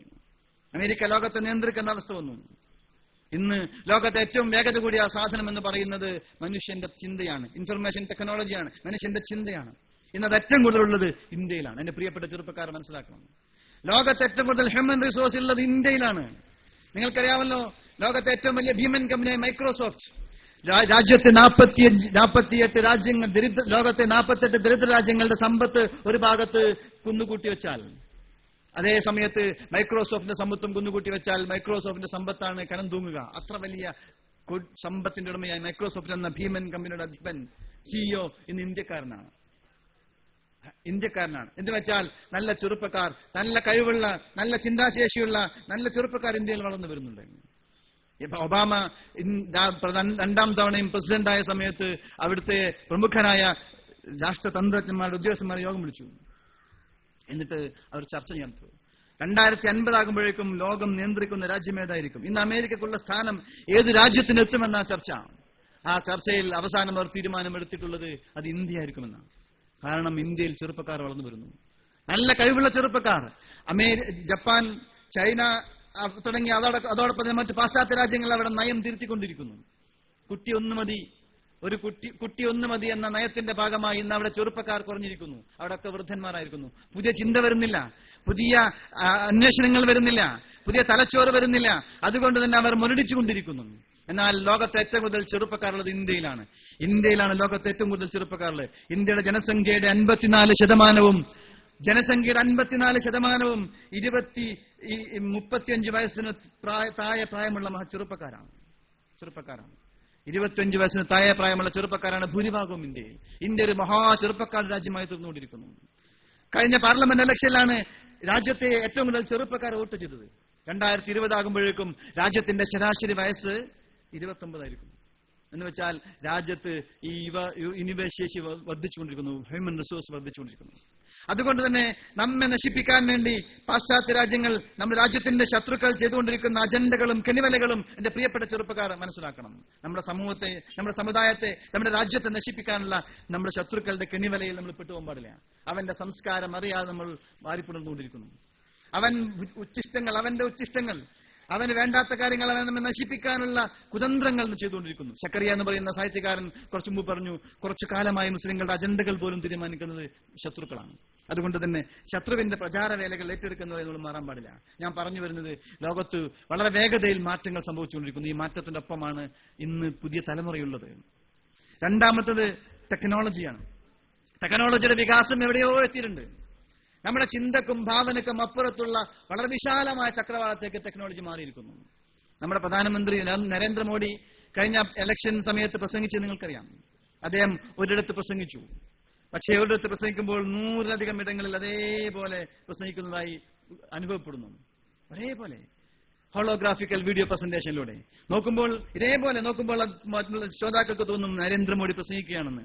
മുൻഭാഗം നോക്കിയാൽ, പിന്നിൽ നോക്കിയാൽ, രണ്ട് ഭാഗത്ത് നോക്കിയാൽ എല്ലാം കൃത്യമായി കാണും. അവിടെ ചെന്ന് തൊട്ടു നോക്കിയാലോ ആളെ കാണൂല. പ്രത്യേകതരം ലേസർ രശ്മിയുടെ സഹായത്തോടെ ഹോളോഗ്രാഫിക്കൽ വീഡിയോ പ്രസന്റേഷൻ. ലോകത്താദ്യമായി അത് ചെയ്തത് അമേരിക്കൻ പ്രസിഡന്റാണ്. ആ രംഗത്ത്, ആ മേഖലയിൽ, ടെക്നോളജിയുടെ മേഖലയിൽ എവിടെയോ എത്തിയിട്ടുണ്ട് നമ്മൾ. അതേക്കുറിച്ച് നമ്മൾ പറയേണ്ടതില്ല, അത് നമ്മുടെ കയ്യിൽ സ്വന്തമാണെന്ന്. ആ രംഗത്തെ ടെക്നോളജിയുടെ വലിയ വികാസം നമ്മെ എവിടെ കൊണ്ടെത്തിച്ചിരിക്കുന്നു. ഇന്ന് നമ്മുടെ ക്യാമ്പസുകളിൽ, ചില ക്യാമ്പസുകൾ മൊബൈൽ ഫോൺ നിരോധിച്ചിട്ടുണ്ട്. പ്രത്യേകിച്ച് പ്ലസ് ടു ക്ലാസ്സുകളിലൊക്കെ മൊബൈൽ കൊണ്ടുപോകാൻ പാടില്ല. മൊബൈൽ കണ്ടാൽ പിടിക്കും. എന്നാൽ അധികം വൈകാതെ നിർബന്ധമായി മൊബൈൽ കൊണ്ടുവരേണ്ട അവസ്ഥയിലേക്ക് ക്ലാസ്സുകൾ എത്തും. കാരണം ഇന്നെല്ലാം ആ രൂപത്തിൽ മാറിക്കൊണ്ടിരിക്കുന്നു. പഴയ കാലത്ത് നമുക്ക് 1ാം ക്ലാസ്സിൽ പോകുമ്പോൾ ഒരു പൊട്ടിയ സ്ലേറ്റ് ഓർമ്മയുണ്ടാകും. ഒരു പൊട്ടിയ സ്ലേറ്റ്, കണമുറിഞ്ഞ ഒരു പെൻസിലും പൊട്ടിയ സ്ലേറ്റും. എന്നിട്ട് ആ പൊട്ടുഭാഗത്ത് കയ്യിൽ വെട്ടുകൊണ്ട് അദബിന് നെയ്തി പഠിച്ചത്, ABC നെയ്തി പഠിച്ചത് ഒരു ഗൃഹാതുരത്വം പോലെ നമ്മുടെ ഓർമ്മയിലേക്ക് വരുന്നുണ്ടാകും. എന്നാൽ ഇതാ പുതിയ തലമുറയിൽ സ്ലേറ്റ് തിരിച്ചു വരികയാണ്. പുതിയ ടെക്നോളജിയുടെ ഭാഗമായി ഏത് സ്ലേറ്റ് ആണ്? സാധാരണ സ്ലേറ്റ്, ഈ slate, electronic slate. Electronic site എന്ന് വെച്ചാൽ നമ്മുടെ മൊബൈൽ ഫോൺ പോലെ സാധനം. അതുകൊണ്ട് തന്നെ പുതിയ തലമുറയിൽ ഒരുപക്ഷെ എവിടെ ഇരിക്കുന്ന +2 പഠിക്കുന്ന SLC പഠിക്കുന്ന വിദ്യാർത്ഥികൾക്ക് മൊബൈൽ ഫോൺ കൊണ്ടുപോകാൻ താല്പര്യം ഉണ്ടാവും. പക്ഷേ സ്കൂൾ അധികൃതരുടെ പിടിക്കപ്പെടുമെന്ന് പേടിച്ചിട്ട് പലപ്പോഴും കൊണ്ടുപോകാറില്ല. കൊണ്ടുപോയാൽ തന്നെ അറിയാതെ എങ്ങനെയെങ്കിലും ഒക്കെ ഒളിപ്പിച്ച് കൊണ്ടുപോകുക. എന്നാൽ പുതിയ തലമുറയിൽ ഇനി വല്ലാതെ ദൂരം വരാതെ തന്നെ എല്ലാവരും നിർബന്ധമായി മൊബൈൽ ഫോൺ കൊണ്ടുവന്നില്ലെങ്കിൽ ക്ലാസ് നിന്ന് പുറത്താക്കേണ്ട അവസ്ഥ വരും. എന്താ കാര്യം? എല്ലാം ഇനി അതിലൂടെ വരും. ഈ സ്ലേറ്റാ വരികയാണ്. ഈ സ്ലേറ്റിലൂടെ ലോകത്തിന്റെ വിവിധ ഭാഗങ്ങളിൽ നിന്ന് കണ്ടക്ട് ചെയ്ത വിജ്ഞാനത്തിലൂടെ ബുക്കിന്റെ ഭാണ്ഡം പേറാതെ അല്ലെങ്കിൽ വലിയ ബാഗിന്റെ ഭാണ്ഡം പേറാതെ സ്വസ്ഥമായി ക്ലാസ്സിലേക്ക് പോകുന്ന പുതിയ കാലഘട്ടം വരാനിരിക്കുന്നു. ഞാൻ പറഞ്ഞു വരുന്നത് ടെക്നോളജിയുടെ വികാസം എവിടെ എത്തിയിട്ടുണ്ട്. മൂന്നാമത്തത് കോമ്പറ്റീഷനാണ്. വമ്പിച്ച മത്സരം നടക്കുക. അതിശക്തമായ മത്സരം നടക്കുന്നു. എവിടെ? എല്ലായിടത്തും ജോലിക്ക്, പഠനത്തിന്, ക്യാമ്പസുകളിൽ, ബിസിനസിന്, രാജ്യങ്ങൾ തമ്മിൽ, സംഘടനകൾ തമ്മിൽ അതിശക്തമായ മത്സരം. ഈ മത്സരത്തിന്റെ യുഗത്ത് പിടിച്ചു നിൽക്കണമെങ്കിൽ അതിനനുസരിച്ച ക്വാളിറ്റി നമ്മൾ നേടേണ്ടതുണ്ട്. ഈ ക്വാളിറ്റി നേടിയെടുക്കണമെങ്കിൽ എന്റെ പ്രിയപ്പെട്ടവരെ നമ്മെ കണ്ടെത്തണം. അതിന് പുതിയ തലമുറ ഈ ടെക്നോളജി ഉപയോഗിക്കാതെ എന്ന് ദുരുപയോഗപ്പെടുത്തുന്നു. ടെക്നോളജി ഉപയോഗിക്കേണ്ട എന്ന് പറയാൻ നമുക്ക് പറ്റില്ല. പക്ഷേ അത് ദുരുപയോഗം അവസാനിപ്പിക്കണം. ഇന്ന് നോക്ക്, ടെക്നോളജിയുടെ ദുരുപയോഗം കൊണ്ടുണ്ടാകുന്ന ദുരന്തങ്ങളിലേക്ക് നിങ്ങൾ പറയേണ്ട കാര്യമില്ല, നമുക്കതറിയാം. ഇംഗ്ലീഷ് ഭാഷയിൽ പുതിയൊരു പദം തന്നെ ഉയർന്നു വന്നിരിക്കുന്നു, ടെക്നോളജിയുടെ ദുരുപയോഗം മൂലം. എന്താണത്? പാരനോയ്യ പ്ലസ് ജുവനൈൽ പ്ലസ് പാരനോയ്യ എന്ന 2 പദങ്ങൾ കൂടിയിട്ട് പുതിയൊരു പദം ഉണ്ടായിരിക്കുന്നു, ജുവനോയ്യ. എന്താണെന്നറിയാമോ എന്റെ പ്രിയപ്പെട്ട ചെറുപ്പക്കാരെ, എന്റെ പ്രിയപ്പെട്ട വിദ്യാർത്ഥികൾ ചിന്തിക്കണം. പാരനോയ്യ എന്ന് പറഞ്ഞാൽ മറ്റുള്ളവരോടുണ്ടാവുന്ന ഒരു വിരോധമാണ്. അമിതമായ മദ്യപാനത്തിന്റെ അല്ലെങ്കിൽ അമിതമായ ഡ്രഗ് അഡിക്ഷന്റെ ഭാഗമായി ഉണ്ടാവുന്ന ഒരു പ്രത്യേകതരം രോഗമാണത്. മറ്റു പല കാര്യങ്ങളും ഉണ്ടാവാം. പാരനോയ്യ, മറ്റുള്ളവരോട് തോന്നുന്നൊരു വിരോധം, ഒരു വിദ്വേഷം. ജുവനൈൽ എന്ന് പറഞ്ഞാൽ നമുക്കറിയാം കുട്ടി. ജുവനൈൽ പ്ലസ് പാരനോയ്യ കൂടിയിട്ട് ജുവനോയ്യ എന്ന പദം. എന്താ ജുവനോയ്യ? ടെക്നോളജിയുടെ ദുരുപയോഗം മൂലം പുതിയ തലമുറയിൽ വിദ്യാർത്ഥികൾ വന്നുകൊണ്ടിരിക്കുന്ന വല്ലാത്തൊരു മാരകമായ ഒരു രോഗാതുരമായ അവസ്ഥയാണത്. മറ്റുള്ളവരുടെ വിരോധം, ആരെയും ശ്രദ്ധിക്കാൻ കഴിയാതെ, ആർക്കും പിടികൊടുക്കാൻ കഴിയാത്ത വിധം അവന്റെ സ്വന്തം മാളത്തിൽ ഒതുങ്ങിക്കൂടിക്കൊണ്ടിരിക്കുന്നു. പരിശുദ്ധ ഖുർആനിൽ ഒരു ആയത്തുണ്ട്, ലഹും ഖുലൂബുൻ ലാ യഫ്ഖഹൂന ബിഹാ വലഹും അഅ്യുനുൻ ലാ യബ്സുറൂന ബിഹാ വലഹും ആദാനുൻ ലാ യസ്മഊന ബിഹാ.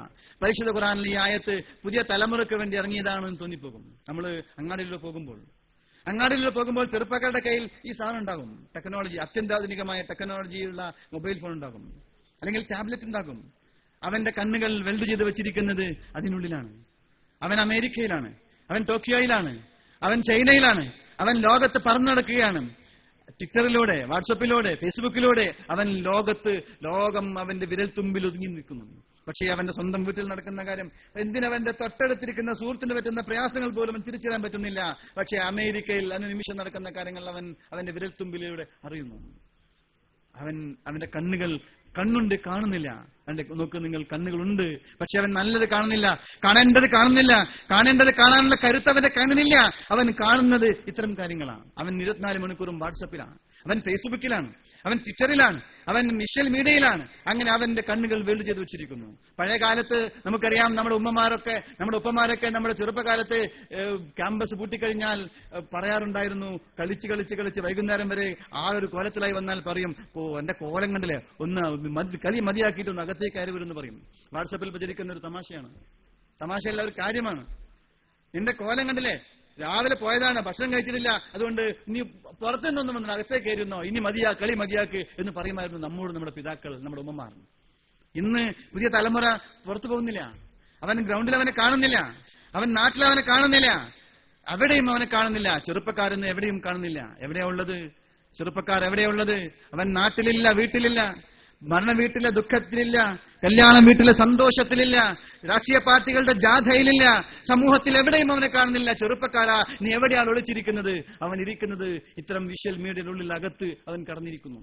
അവന്റെ കണ്ണുകൾ അവിടെ വെൽഡ് ചെയ്തിരിക്കുന്നു. പുതിയ തലമുറയിലെ മക്കളോട് പിതാക്കൾ പറയുന്നത്, ഉമ്മമാർ പറയുന്നത്, ഇതിന്റെ മുന്നിൽ 24 മണിക്കൂറും ചമ്പ്രം പടഞ്ഞ് ഗെത്തിക്കാഫിരുന്നിട്ട് പാറക്കെട്ടുകളെ പോലെ അനക്കമില്ലാതെ ഇരുന്നിട്ട് പറയുന്നത്, എത്ര നേരാണ് മുന്നിലിരിക്കുന്നത്, ഒന്ന് പുറത്തു പോയി നോക്കാം എന്നാ പറയുന്നത്. കാലം പോയ കോലം നോക്ക്, പുതിയ തലമുറയിൽ വന്ന മാറ്റം നോക്ക്. എന്തുകൊണ്ടായി മാറ്റം ഉണ്ടായത്? നോക്ക്, ഇവന്റെ കണ്ണുകൾ അവിടെയാ. ഇനി ചെവിയിൽ എന്താ ഉള്ളത്? ചെവിയിൽ ഇയർഫോണിൽ തിരികിയിരിക്കുന്നു. ഇയർഫോൺ തിരികിയിട്ട് അവൻ എന്തോ കേൾക്കുകയാണ്. അവനെന്തോ ആസ്വദിക്കാണ്, അവനെന്തോ ഉൾക്കൊന്നുണ്ടോ? ഇല്ല, ആസ്വദിക്കുന്നു. ലഹും ഖുലൂബുൻ ലാ യഫ്ഖഹൂൻ വലഹും ആദാനുൻ ലാ യസ്മഊന ബിഹാ, ചെവിണ്ട് കേൾക്കുന്നില്ല. തന്റെ സഹോദരന്റെ രോദനം കേൾക്കാൻ, തന്റെ ഉമ്മയുടെ പ്രയാസം കേൾക്കാൻ, തന്റെ ഉപ്പയുടെ പരിവേദനങ്ങൾ കേൾക്കാൻ ഇവന് സമയമില്ല, ഇവന് കേൾക്കുന്നില്ല. ഇവന് തിരികെ വെച്ചിരിക്കുന്നു, രണ്ട് ചെവിയും കോർക്കിട്ട് അടച്ചു വെച്ചിരിക്കുന്നു. അവന്റെ ഹൃദയം ആകെപ്പാടെ വിജിതായിരിക്കുന്നു.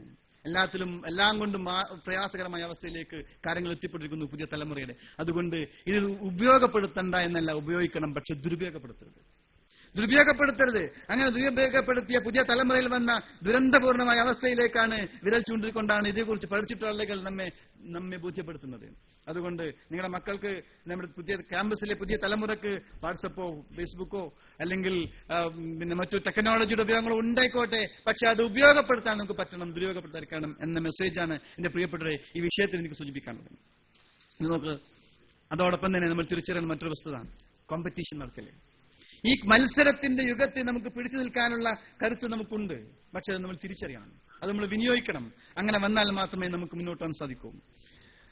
അതിന് നമ്മൾ ഇന്ന് ചെയ്തുകൊണ്ടിരിക്കുന്ന പ്രവർത്തനങ്ങളുടെയും നമ്മൾ ഇന്ന് ചെയ്തുകൊണ്ടിരിക്കുന്ന പ്രവർത്തനങ്ങളുടെ അപ്പുറത്തേക്ക് ചെയ്യാൻ പറ്റുമെന്ന ഒരു ധാരണയിൽ, പറ്റുമെന്നൊരു വിശ്വാസത്തിൽ മുന്നോട്ട് പോകാൻ നമുക്ക് പറ്റണം. അല്ലെങ്കിൽ എന്താ സംഭവിക്കുന്നതോ? അല്ലെങ്കിൽ സംഭവിക്കുന്നത് തലമുറയുടെ നാശത്തിന് നമ്മൾ ദൃക്സാക്ഷികളാവേണ്ടി വരും. സ്റ്റുഡന്റ് എന്ന് പറഞ്ഞാൽ തന്നെ ആ പദത്തിൽ തന്നെ, ഒരു വിദ്യാർത്ഥി എന്ന പദത്തിൽ തന്നെ ഒരുപാട് മൂല്യങ്ങൾ നമുക്കിത് വായിച്ചെടുക്കാൻ പറ്റും, വായിച്ചെടുക്കേണ്ടതുണ്ട്. സ്റ്റുഡന്റ് എന്നിങ്ങനെ എഴുതിയാൽ STUDENT, ഞാൻ അത് മാത്രം സ്വീകരിച്ചു അവസാനിപ്പിക്കാം. ഇവിടെ ഇരിക്കുന്ന ഒരുപാട് വിദ്യാർത്ഥികൾ അത് തിരിച്ചറിയാം നമുക്ക്. ഇവിടെ പ്രത്യേകിച്ച് ഇവിടെ ഇരിക്കുന്ന ഈ സദസ്സിലിരിക്കുന്ന എന്റെ പ്രിയപ്പെട്ട ചെറുപ്പക്കാർ, അതിന്റെ നാനാർത്ഥങ്ങളിലേക്ക് നമുക്ക് മുന്നോട്ട് പോകാൻ സാധിക്കണം. യെസ് എന്ന് പറഞ്ഞാൽ സിംപ്ലിസിറ്റി ആൻഡ് സ്പിരിച്വാലിറ്റി. ഇത് രണ്ടുള്ള ഒരു വിദ്യാർത്ഥിക്ക് മാത്രമേ ഇനി നന്നായി മുന്നോട്ട് പോകാനും പിടിച്ചു നിൽക്കാനും പറ്റൂ. ലാളിത്യവും സ്പിരിച്വാലിറ്റി ഉണ്ടാവണം, എളിമത്തുണ്ടാവണം. ഒരു വിദ്യാർത്ഥി എന്ന നിലയ്ക്ക് ഏറ്റവും പ്രധാനമായി വേണ്ട ഗുണം അതാണ്. ഒരു എളിമ ഉണ്ടാവണം, ഒരു ലാളിത്യം ഉണ്ടാവണം. അവന്റെ ലാവിശാവാതെ, നമുക്കറിയാം വളരെ കഷ്ടപ്പെട്ട് പഠിച്ചിട്ടാണല്ലോ കഴിഞ്ഞ കാല തലമുറ ഈ രൂപത്തിലെത്തിയത്. നമുക്കിന്ന് കഷ്ടപ്പാട് അറിഞ്ഞുകൂടാ, പുതിയ തലമുറക്കിന്ന് പ്രയാസങ്ങൾ അറിഞ്ഞുകൂടാ, പുതിയ തലമുറക്കിന്ന് ബുദ്ധിമുട്ടുകൾ അറിഞ്ഞുകൂടാ. ടു റിലാക്സേഷനാണ്. അമിതമായ റിലാക്സിന്റെ ഫലമായി അവന്റെ കോൺസെൻട്രേഷൻ പോലും ചിതറിപ്പോയിരിക്കുന്നു, മാറിപ്പോയിരിക്കുന്നു. അതുകൊണ്ട് അമിതമായ റിലാക്സേഷൻ അപ്പുറം നമ്മളൊന്ന് എളിമയിലേക്ക് തിരിച്ചു വരാൻ നമുക്ക് പറ്റണം. സ്പിരിച്വാലിറ്റി ഇല്ലാതെ മുന്നോട്ട് പോകാൻ കഴിയില്ല. പുതിയ തലമുറയിൽ, പുതിയ ക്യാമ്പസിലെ പുതിയ സംസ്കാരം ഒരു പക്ഷെ ആകർഷിച്ചേക്കും. അത് നമ്മെ നശിപ്പിക്കാൻ, ക്യാമ്പസിൽ നശിപ്പിക്കാൻ, പുതിയ തലമുറയെ നശിപ്പിക്കാൻ നമ്മുടെ ശത്രുക്കൾ ഒരുക്കി വെക്കുന്ന കെണിവലയാണ് നമുക്ക് തിരിച്ചറിയാൻ നമുക്ക് പറ്റണം. നമ്മുടെ ഡ്രസ്സിന്റെ കോഡ്, നമ്മുടെ ഹെയർ സ്റ്റൈല്, നമ്മുടെ രൂപ നമ്മളെ കണ്ടാൽ തന്നെ നമ്മളൊരു സ്പിരിച്വൽ, ഒരു ഇസ്ലാമിയത്ത് നമുക്ക് കാണുവാൻ സാധിക്കണം. എന്ന് വെച്ചാൽ ക്യാമ്പസിൽ ചെല്ലുമ്പോൾ തലപ്പാവ് ധരിച്ച് തൊപ്പിച്ച് പോകണമെന്നില്ല. അങ്ങനെ പോകുന്ന ധാരാളം ചെറുപ്പക്കാരുണ്ടെന്ന്, സന്തോഷകരം. പക്ഷേ നമുക്കൊരു ഐഡന്റിറ്റി ഉണ്ട്. ആ ഐഡന്റിറ്റി കാത്തു സൂക്ഷിക്കാൻ സാധിക്കണം. മഹാനായ ഖായിദെ മില്ലത്ത് മുഹമ്മദ് ഇസ്മായിൽ സാഹിബ് അലിഗഡ് മുസ്ലിം യൂണിവേഴ്സിറ്റിയിലെ ആയിരക്കണക്കിന് വരുന്ന ഈ ചെറുപ്പക്കാരെ അഭിസംബോധന ചെയ്തുകൊണ്ട് പറഞ്ഞ ഹൃദയസ്പൃക്കായ വാക്കുകളുണ്ട്. അദ്ദേഹത്തിന് അവിടെ നൽകിയ സ്വീകരണത്തെ അഭിസംബോധന ചെയ്തുകൊണ്ട് മഹാനായ ഖായിദെ മില്ലത്ത് മുഹമ്മദ് ഇസ്മായിൽ സാഹിബ് പറഞ്ഞു, എന്റെ പ്രിയപ്പെട്ട ചെറുപ്പക്കാരെ, അടുത്ത തലമുറയുടെ നായകത്വം ഏറ്റെടുക്കേണ്ടവരാണ് നിങ്ങൾ. അതുകൊണ്ട് നിങ്ങളോട് എനിക്കൊരു വസിയത്തുണ്ട്. നിങ്ങൾക്ക് എന്ത് നഷ്ടപ്പെട്ടാലും നിങ്ങൾക്ക് തിരിച്ചെടുക്കാൻ പറ്റിയേക്കും. നിങ്ങളുടെ പ്രശസ്തി നഷ്ടപ്പെട്ടാൽ ഒരുപക്ഷെ നിങ്ങൾക്ക് തിരിച്ചെടുക്കാൻ പറ്റിയേക്കും. നിങ്ങളുടെ സമ്പത്ത് നഷ്ടപ്പെട്ടാൽ അത് നിങ്ങൾക്ക് തിരിച്ചെടുക്കാൻ പറ്റിയേക്കും. എന്ത് നഷ്ടപ്പെട്ടാലും തിരിച്ചെടുക്കാം. പക്ഷെ ഒന്നുണ്ട്, നിങ്ങളുടെ ഐഡന്റിറ്റി. ആ ഐഡന്റിറ്റി നിങ്ങൾക്ക് നഷ്ടപ്പെട്ടാൽ നിങ്ങൾക്കൊരിക്കലും തിരിച്ചെടുക്കാൻ കഴിയില്ല. അതുകൊണ്ട് ക്യാമ്പസിൽ നിങ്ങൾ ജീവിക്കുമ്പോൾ നിങ്ങളുടെ ഐഡന്റിറ്റി നഷ്ടപ്പെടുത്താൻ സൂക്ഷിക്കണേ എന്ന ആ മഹാനായ നായകന്റെ വസിയത്ത് എന്റെ പ്രിയപ്പെട്ട ക്യാമ്പസിലെ ചെറുപ്പക്കാരോട് ഞാൻ കൈമാറുകയാണ്. അത് നമുക്ക് തിരിച്ചറിയാൻ പറ്റണം. ഞാൻ വളരെ വിശാലമായി പറഞ്ഞ ചുരുക്കി പറയാം. അടുത്തത് ടി ആണ്. Truth and trust. ഒരു വിദ്യാർത്ഥിയുടെ ജീവിതത്തിൽ ഏറ്റവും പ്രധാനപ്പെട്ട 2 ഗുണങ്ങളായിരിക്കണം അത്. Truth and trust. ഒരു രാജാവ് തന്റെ പിൻഗാമിയെ നിശ്ചയിക്കാൻ വേണ്ടിയിട്ട് ഒരു പരീക്ഷ നടത്തി. അദ്ദേഹം പറഞ്ഞു, ഞാൻ മരിച്ചു കഴിഞ്ഞാൽ ഈ രാജ്യത്തിന്റെ അധിപനാവാൻ നിങ്ങളുള്ള കൂട്ടത്തിൽ തന്നെ ഒരു ചെറുപ്പക്കാരനെ തെരഞ്ഞെടുക്കാൻ, ഒരു വിദ്യാർത്ഥിയെ തെരഞ്ഞെടുക്കാണ്. അതുകൊണ്ട് തന്നെ നിങ്ങൾ എല്ലാവരും വരണമെന്ന് പറഞ്ഞു. എല്ലാ വിദ്യാർത്ഥികളും താല്പര്യത്തോടെ വന്നു, രക്ഷിതാക്കൾക്കൊപ്പം വന്നു. രാജാവ് പറഞ്ഞു, ഞാൻ നിങ്ങൾക്ക് ഒരു വിത്ത് തരാം. നേരത്തെ പറഞ്ഞ പോലെ ഒരു വിത്ത്. ഈ വിത്ത് 1 വർഷം കഴിഞ്ഞിട്ട് നിങ്ങൾ തിരിച്ചു കൊണ്ടുവരണം. വിത്ത് നിങ്ങൾ ചെയ്യേണ്ടത് മനോഹരമായി ഇതിനെ ഒരു മരമായി നട്ടു വളർത്തണം. എത്ര മനോഹരമായി എത്ര വലിയ മരമായി പുഷ്കലമായി നിൽക്കുവാൻ ആർക്ക് സാധിക്കുന്നുവോ അവനായിരിക്കും രാജ്യത്തിന്റെ അധികാരം. അതുകൊണ്ട് അങ്ങനെ ചെയ്യണമെന്ന് പറഞ്ഞിട്ട് ആയിരക്കണക്കിന് വിത്തുകൾ നൽകിയിട്ട് രാജാവ് ഈ കുട്ടികളെ പറഞ്ഞയച്ചു. കുട്ടികളെല്ലാവരും പോയി വീട്ടിൽ ചെന്നിട്ട് രക്ഷാക്കളുടെ സഹായത്തോടുകൂടി വിത്ത് നട്ട് ഓരോരുത്തരുടെയും വിത്തുകൾ വളർന്ന് വലുതായി. അങ്ങനെ നിരന്തരമായ പരിചരണം കൊടുത്തു. എന്ന് പിന്നെ വലിയ വലിയ വലിയ ചെടികളായി മരങ്ങളായി അങ്ങനെ ഒരു വർഷം പൂർത്തിയായപ്പോൾ ആയിരക്കണക്കിന് വിത്തുകളുണ്ടായ ഈ മരങ്ങളുമായി ഏറ്റിക്കൊണ്ട് വിദ്യാർത്ഥികളും രക്ഷിതാക്കളും രാജാവിന്റെ കൊട്ടാരത്തിലേക്ക് വന്നു. രാജാവിന്റെ കൊട്ടാരമുറ്റത്ത് ആയിരക്കണക്കിന് മനോഹരമായ ചെടികൾ ഒരു വലിയ പൂന്തോട്ടം പോലെ നിൽക്കുന്നു. രാജാവിന് വലിയ സന്തോഷമായി. ഓരോരുത്തരും തങ്ങളുടെ ചെടിയുടെ മഹത്വം രാജാവിനെ ബോധ്യപ്പെടുത്തിക്കൊണ്ടിരുന്നു. രാജാവ് ഇങ്ങനെ നടന്ന് ഈ ചെടിയുടെ മഹത്വം ഇങ്ങനെ കേട്ടുകൊണ്ട് പുഞ്ചിരിച്ചുകൊണ്ട് ഇതൊക്കെ കേട്ടു.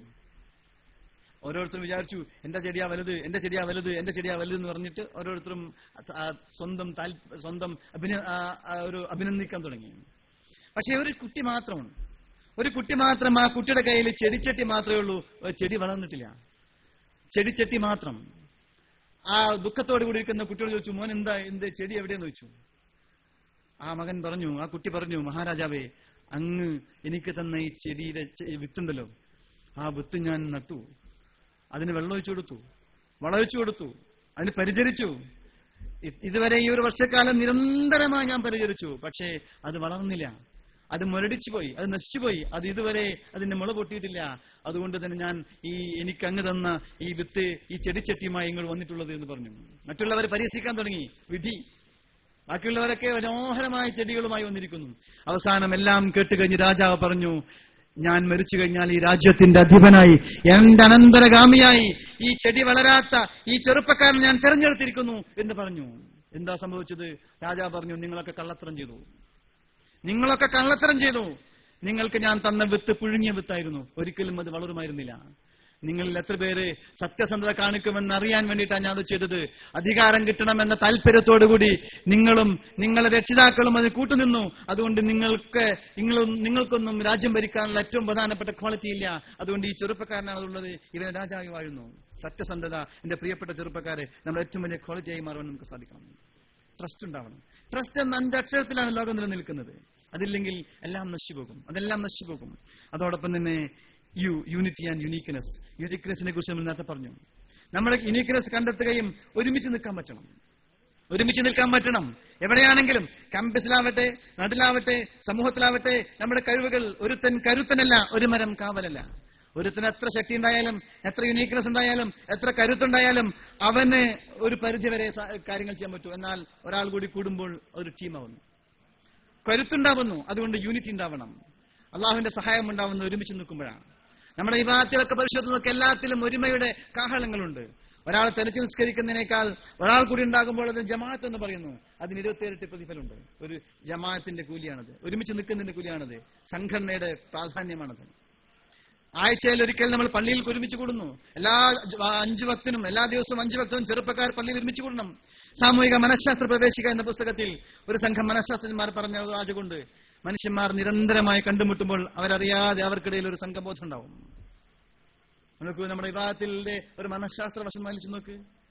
ഓരോ പുരുഷന്മാരും മഹലിലെ പള്ളിയിൽ 5 വക്ത് നേരം പോകുന്നു.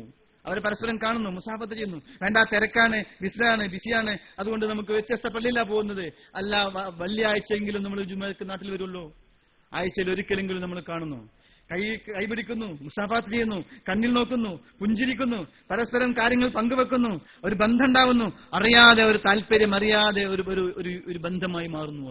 അത് വല്ലാത്ത ഒരു സംഗമത്തിലേക്ക് വരുന്നു. അതാണ് അറിയാതെ നമ്മൾ നിരന്തരമായി കണ്ടുമുട്ടുമ്പോൾ അറിയാതെ അവർക്കിടയിൽ ഒരു സംഘബോധം ഉണ്ടാകുന്നു. മഹാനായ നബീന മുഹമ്മദ് മുസ്തഫ സല്ലല്ലാഹു അലൈഹി വസല്ലം തങ്ങൾ പറഞ്ഞത്, മൻ സർറു യസ്കുൻ മുജിബത്തിൽ ജന്ന ഫൽഇൽസമിൽ ജമാഅ ഫഇന്ന ശൈത്താന മഅൽ വായിസ്. നിങ്ങൾക്ക് സ്വർഗ്ഗത്തിന്റെ നടുവിൽ താമസിക്കാൻ ആഗ്രഹമുണ്ടോ എന്ന് ചോദിച്ചു പ്രവാചകൻ സഹാബത്തിനോട് സല്ലല്ലാഹു അലൈഹി വസല്ലം തങ്ങൾ. അവർ പറഞ്ഞു, അതെ, അതിനല്ലേ ഈ കഷ്ടപ്പാടൊക്കെ. എങ്കിൽ ആദ്യം ചെയ്യേണ്ട പണി ഫൽഇൽസമിൽ ജമാഅ, ഒരുമിച്ച് നിൽക്കണം, യൂണിറ്റി ഉണ്ടാവണം. കാരണം എന്താണ്? ഫഇന്ന ശൈത്താന മഅൽ വാഹിദ്, തനിച്ചു നിൽക്കുന്നതിന്റെ കൂടെയാണ് പിശാച് ഉണ്ടാവുന്നത്. അതുകൊണ്ട് പിശാചിനെ നിങ്ങൾക്ക് തോപ്പിക്കാൻ ഏറ്റവും നല്ല പണി നിങ്ങൾ ഒരുമിച്ച് നിൽക്കണം, യൂണിറ്റി ഉണ്ടാവണം.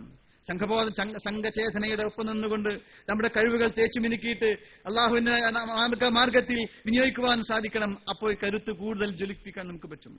മാത്രമല്ല നമ്മുടെ കഴിവുകൾ, നമ്മുടെ ആയുധങ്ങൾ ഷാർപ്പൻ ചെയ്തുകൊണ്ടിരിക്കണം. അപ്പോ വലിയ വിപ്ലവകരമായ മാറ്റത്തിന് നന്ദി കുറിക്കുന്നവരായി നമുക്ക് മാറുവാൻ പറ്റും. അടുത്തത് ആണ് എനർജറ്റിക് ആൻഡ് എന്തൂസിയാസ്റ്റ്. അതില്ലാത്തവന്, എനർജറ്റിക് അല്ലാത്തവന്, ആവേശമില്ലാത്തവന്, താല്പര്യമില്ലാത്തവന് ഈ പണിക്ക് പറ്റൂല. അവൻ പിരിഞ്ഞു വരും. മഹാനായ ലോകം കണ്ട മഹാപ്രതിഭയായ ഹുജ്ജത്തുൽ ഇസ്ലാം ഇമാം അഹ്മദുൽ ഗസാലി റഹ്മത്തുള്ളാഹി അലൈഹി ദർസ് പഠിക്കുന്ന കാലത്ത് തനിക്ക് തലയിൽ കയറുന്നില്ലെന്ന് പറഞ്ഞിട്ട്, എത്ര പഠിച്ചിട്ടും തലയിലേക്ക് കയറുന്നില്ലെന്ന് പറഞ്ഞിട്ട് പഠനം മതിയാക്കിയിട്ട് വീട്ടിലേക്ക് തിരിച്ചു പോകുന്ന ചരിത്രം പറയുന്നില്ലേ? തിരിച്ചു പോന്നു. ഇന്നത്തെ പോലെ സൗകര്യമില്ലാത്ത കാലത്ത്, വാഹനമില്ലാത്ത കാലത്ത് കാൽനടയായി പോന്നിട്ട് അവസാനം ദാഹിച്ച് പരവശനായപ്പോൾ വഴിയിൽ കണ്ട ഒരു കിണറ്റിലേക്ക് നോക്കി. അല്പം വെള്ളമുണ്ട്. ആ വെള്ളം ഒരു പാള കൊണ്ട്, ഒരു പ്രത്യേകതരം പാത്രം ഉണ്ടാക്കിയിട്ട് വള്ളി കൊണ്ട് ആ വെള്ളം കോരിയിട്ട് ആ വെള്ളം ഇങ്ങനെ മുന്തി കുടിക്കുന്നു. വെള്ളം കോരുന്നിടയിൽ താഴേക്ക് നോക്കുമ്പോൾ ഒരു പ്രത്യേക കാര്യം ശ്രദ്ധയിൽപ്പെട്ടു. വെള്ളം കോരുന്ന ഭാഗത്ത് ഒരു ചാല് കണ്ടു. ഒരു ചാല്. എന്താണത്? ഇതുപോലെ വഴിയാത്രക്കാർ ധാരാളം പേര് വെള്ളം കോരി വന്ന പാടാണത്. അദ്ദേഹത്തിന്റെ മനസ്സിലേക്ക് ഒരു വലിയ ആശയം മനസ്സിലേക്ക് വന്നു. എന്താണ് ആശയം? ഞാൻ 1-2 തവണ ശ്രമിച്ചപ്പോഴേക്കും പരാജയപ്പെട്ട് തിരിച്ചു വന്നില്ലേ?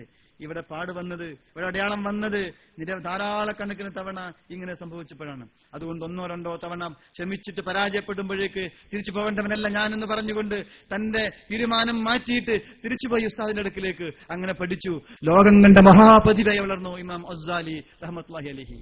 നമുക്കൊരു പക്ഷേ പ്രയാസമുണ്ടാകും, ക്യാമ്പസിലും ബുദ്ധിമുട്ടുണ്ടാകും. പക്ഷേ ആ എനർജറ്റിക് ആവുമ്പോ, എന്തൂസിയാസ്റ്റിക് ആകുമ്പോ മാത്രമേ നമുക്ക് നിലനിൽക്കാൻ പറ്റൂ.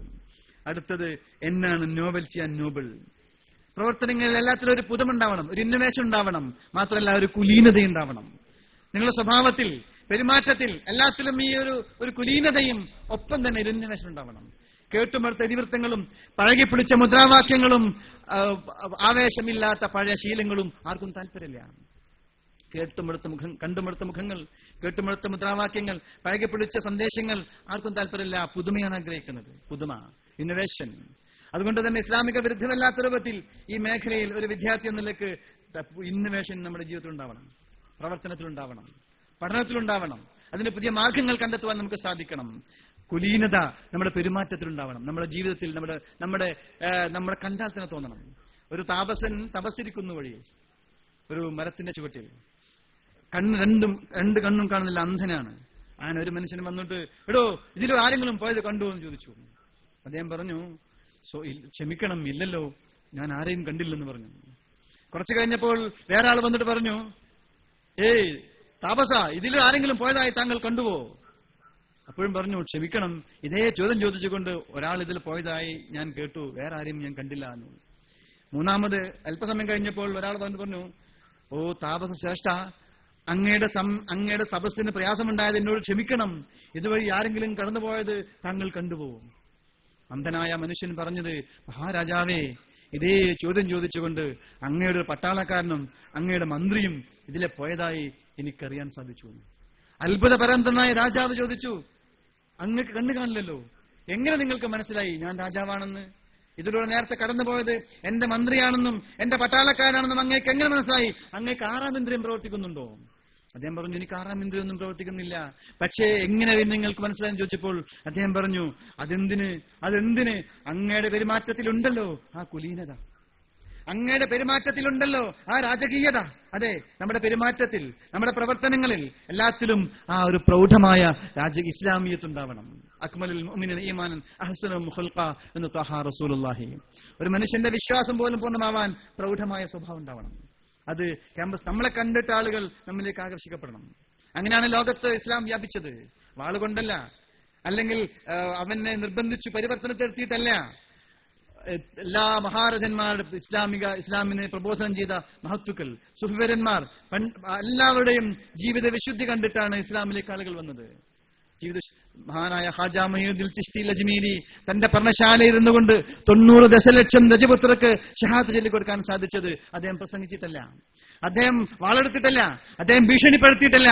തന്റെ ജീവിതം കണ്ടിട്ട് അങ്ങനെ ആയിരക്കണക്കിന് ലക്ഷക്കണക്കിന് ആളുകൾ ഈ വെളിച്ചത്തിലേക്ക് കടന്നു വന്നു. നമ്മളൊരു വെളിച്ചമാവണം, നമ്മളൊരു വെളിച്ചമാവണം. എന്റെ പ്രിയപ്പെട്ട ചെറുപ്പക്കാരെ, ക്യാമ്പസുകളിൽ വെളിച്ചമാകുവാൻ നമുക്ക് പറ്റണം. വെളിച്ചമുണ്ടാകുമ്പോൾ ഇരുട്ടകലും. ശാസ്ത്രം എത്ര വളർന്നു. കഴിഞ്ഞ 20 ആണ്ടിനിടയിൽ ശാസ്ത്രം നേടിയ പുരോഗതി അത്ഭുതകരമാണ്. ഈ പുരോഗതിയൊക്കെ നേടിയിട്ടും ശാസ്ത്രത്തിന്റെ പുരോഗതിയെക്കുറിച്ച് ചിന്തിച്ചു നോക്ക്. എന്തെങ്കിലും നമ്മൾ കണ്ടിട്ടുണ്ടോ? ഞെക്കിയാൽ ഇരുട്ട് വരുത്തുന്ന ഒരു യന്ത്രം, ഞെക്കിയാൽ വെളിച്ചം വരുന്ന ടോർച്ച് നമ്മുടെ കയ്യിലുണ്ട്. പഴയ കാലത്ത് നമ്മുടെ കയ്യിലുണ്ടായിരുന്നത് ബാറ്ററി ടോർച്ചാണ്. 2, 3, 4 ബാറ്ററി ഇടുന്ന വലിയ ടോർച്ച്. നമ്മുടെ വലിയ കാരണന്മാരുടെ കയ്യിലൊക്കെ അതുണ്ടാകും. പള്ളിയിലൊക്കെ പോകുമ്പോഴൊക്കെ അത് പിടിച്ചിട്ടാ പോവുക. അതൊരു സിമ്പിളായിരുന്നു, പഴയ കാലത്തെ ഒരു കാരണവരുടെ സിമ്പിൾ. എന്നാൽ അത് പോയി പിന്നീട് ഇലക്ട്രിക് ടോർച്ച് വന്നു. ഇപ്പോൾ നമ്മുടെ കയ്യിലെ മൊബൈലും ടോർച്ചുണ്ട്. അത് ഞെക്കിയാൽ വെളിച്ചം വരും. എന്നാൽ ശാസ്ത്രം ഇത്ര പുരോഗമിച്ചിട്ടും ഞെക്കിയാൽ ഇരുട്ട് വരുന്ന ടോർച്ച് കണ്ടുണ്ടോ? ടോർച്ച് എന്ന് പറയാൻ പറ്റില്ല, അതൊരു യന്ത്രം. ഞെക്കിയാൽ ഇരുട്ട് വരുന്ന യന്ത്രം കണ്ടുപിടിക്കൂല. എന്താ കാര്യം? ഇരുട്ടെന്ന് പറയുന്നത് യാഥാർത്ഥ്യമല്ല. ഇരുട്ടെന്ന് പറയുന്നത് പ്രഹേളികയാണ്, അയാഥാർത്ഥ്യമല്ല. വെളിച്ചമില്ലാത്ത അവസ്ഥയാണ് ഇരുട്ടെന്ന് പറയുന്നത്. വെളിച്ചം കത്തിക്കൂ, മെഴുകുതിരിയെങ്കിലും കത്തിക്കൂ, ഇരുട്ടകന്നു പോകും. ക്യാമ്പസുകളിൽ, സമൂഹത്തിൽ, നാടുകളിൽ എന്റെ പ്രിയപ്പെട്ട ചെറുപ്പക്കാരാ, വെളിച്ചമാവാൻ നമുക്ക് സാധിച്ചാൽ ഇരുട്ടിന്റെ ശക്തികൾ പമ്പ കടക്കും.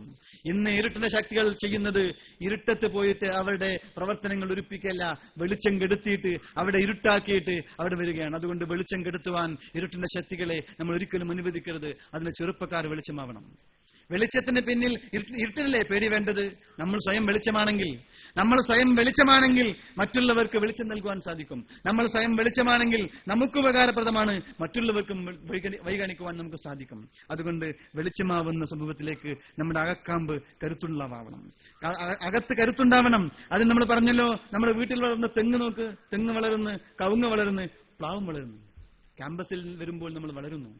ക്യാമ്പസിലൂടെ നമ്മൾ വളരുന്നത് ക്യാമ്പസിൽ പോയി പഠിച്ചിട്ട്, PG കഴിഞ്ഞിട്ട്, PhD കഴിഞ്ഞിട്ട്, ഒരു വലിയ ഉദ്യോഗം നേടിയിട്ട് രാവിലെ വീട്ടിൽ നിന്നൊരു ബാഗ് നോക്കിയിട്ട് ഇറങ്ങുന്നു. അങ്ങനെ അവൻ ജോലി കഴിഞ്ഞിട്ട് വൈകുന്നേരം തിരിച്ചതേപോലെ വേഗം നോക്കി വരുന്നു. ഒരാളുമായി ബന്ധമില്ല, ആരുമായും ഒരു സഹവാസമില്ല, ഒരാൾക്കൊരു ഉപകാരമില്ല. എന്തു കാര്യമുണ്ട്? അവൻ വളരുന്നത് എങ്ങനെയാണ്? കവുങ്ങ് പോലെ മുകളിൽ ഷാർപ്പായിട്ടാണ്. ഇന്ന് കവുങ്ങ് കൊണ്ട് ഒരു കർഷകന് പോലും പ്രത്യേകിച്ച് ഉപകാരമില്ല. അതൊരു തണൽ പോലും കിട്ടൂല, അതിങ്ങനെ ഷാർപ്പായി പോകുന്നു. എന്നാൽ അതേപോലെ നമ്മുടെ വീടിന്റെ മുറ്റത്ത് വളരുന്ന പ്ലാവ് നോക്ക്. നേരത്തെ നമ്മൾ പറഞ്ഞ പ്ലാവിന്റെ കുരു, അത് വളർന്ന മനോഹരമായ ഒരു വലിയ വൃക്ഷമായി. ആ വൃക്ഷം വളർന്നു. അത് വളർന്നത് എങ്ങനെയാണ്?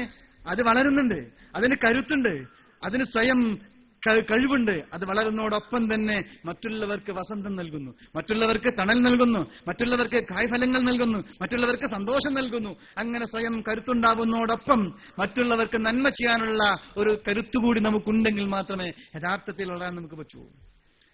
വളരാൻ പറ്റൂ. അങ്ങനെ വരുമ്പോഴാണ് നമ്മുടെ ഉള്ളിൽ വെളിച്ചമുണ്ടാവുന്നത്. ആ അർത്ഥത്തിൽ തന്നെ കാണാം. അവസാനത്തേത് ആണ് ടൈം ആൻഡ് ടോളറൻസ്. സമയത്തെക്കുറിച്ച് ബോധമാണ് ചെറുപ്പക്കാരന്.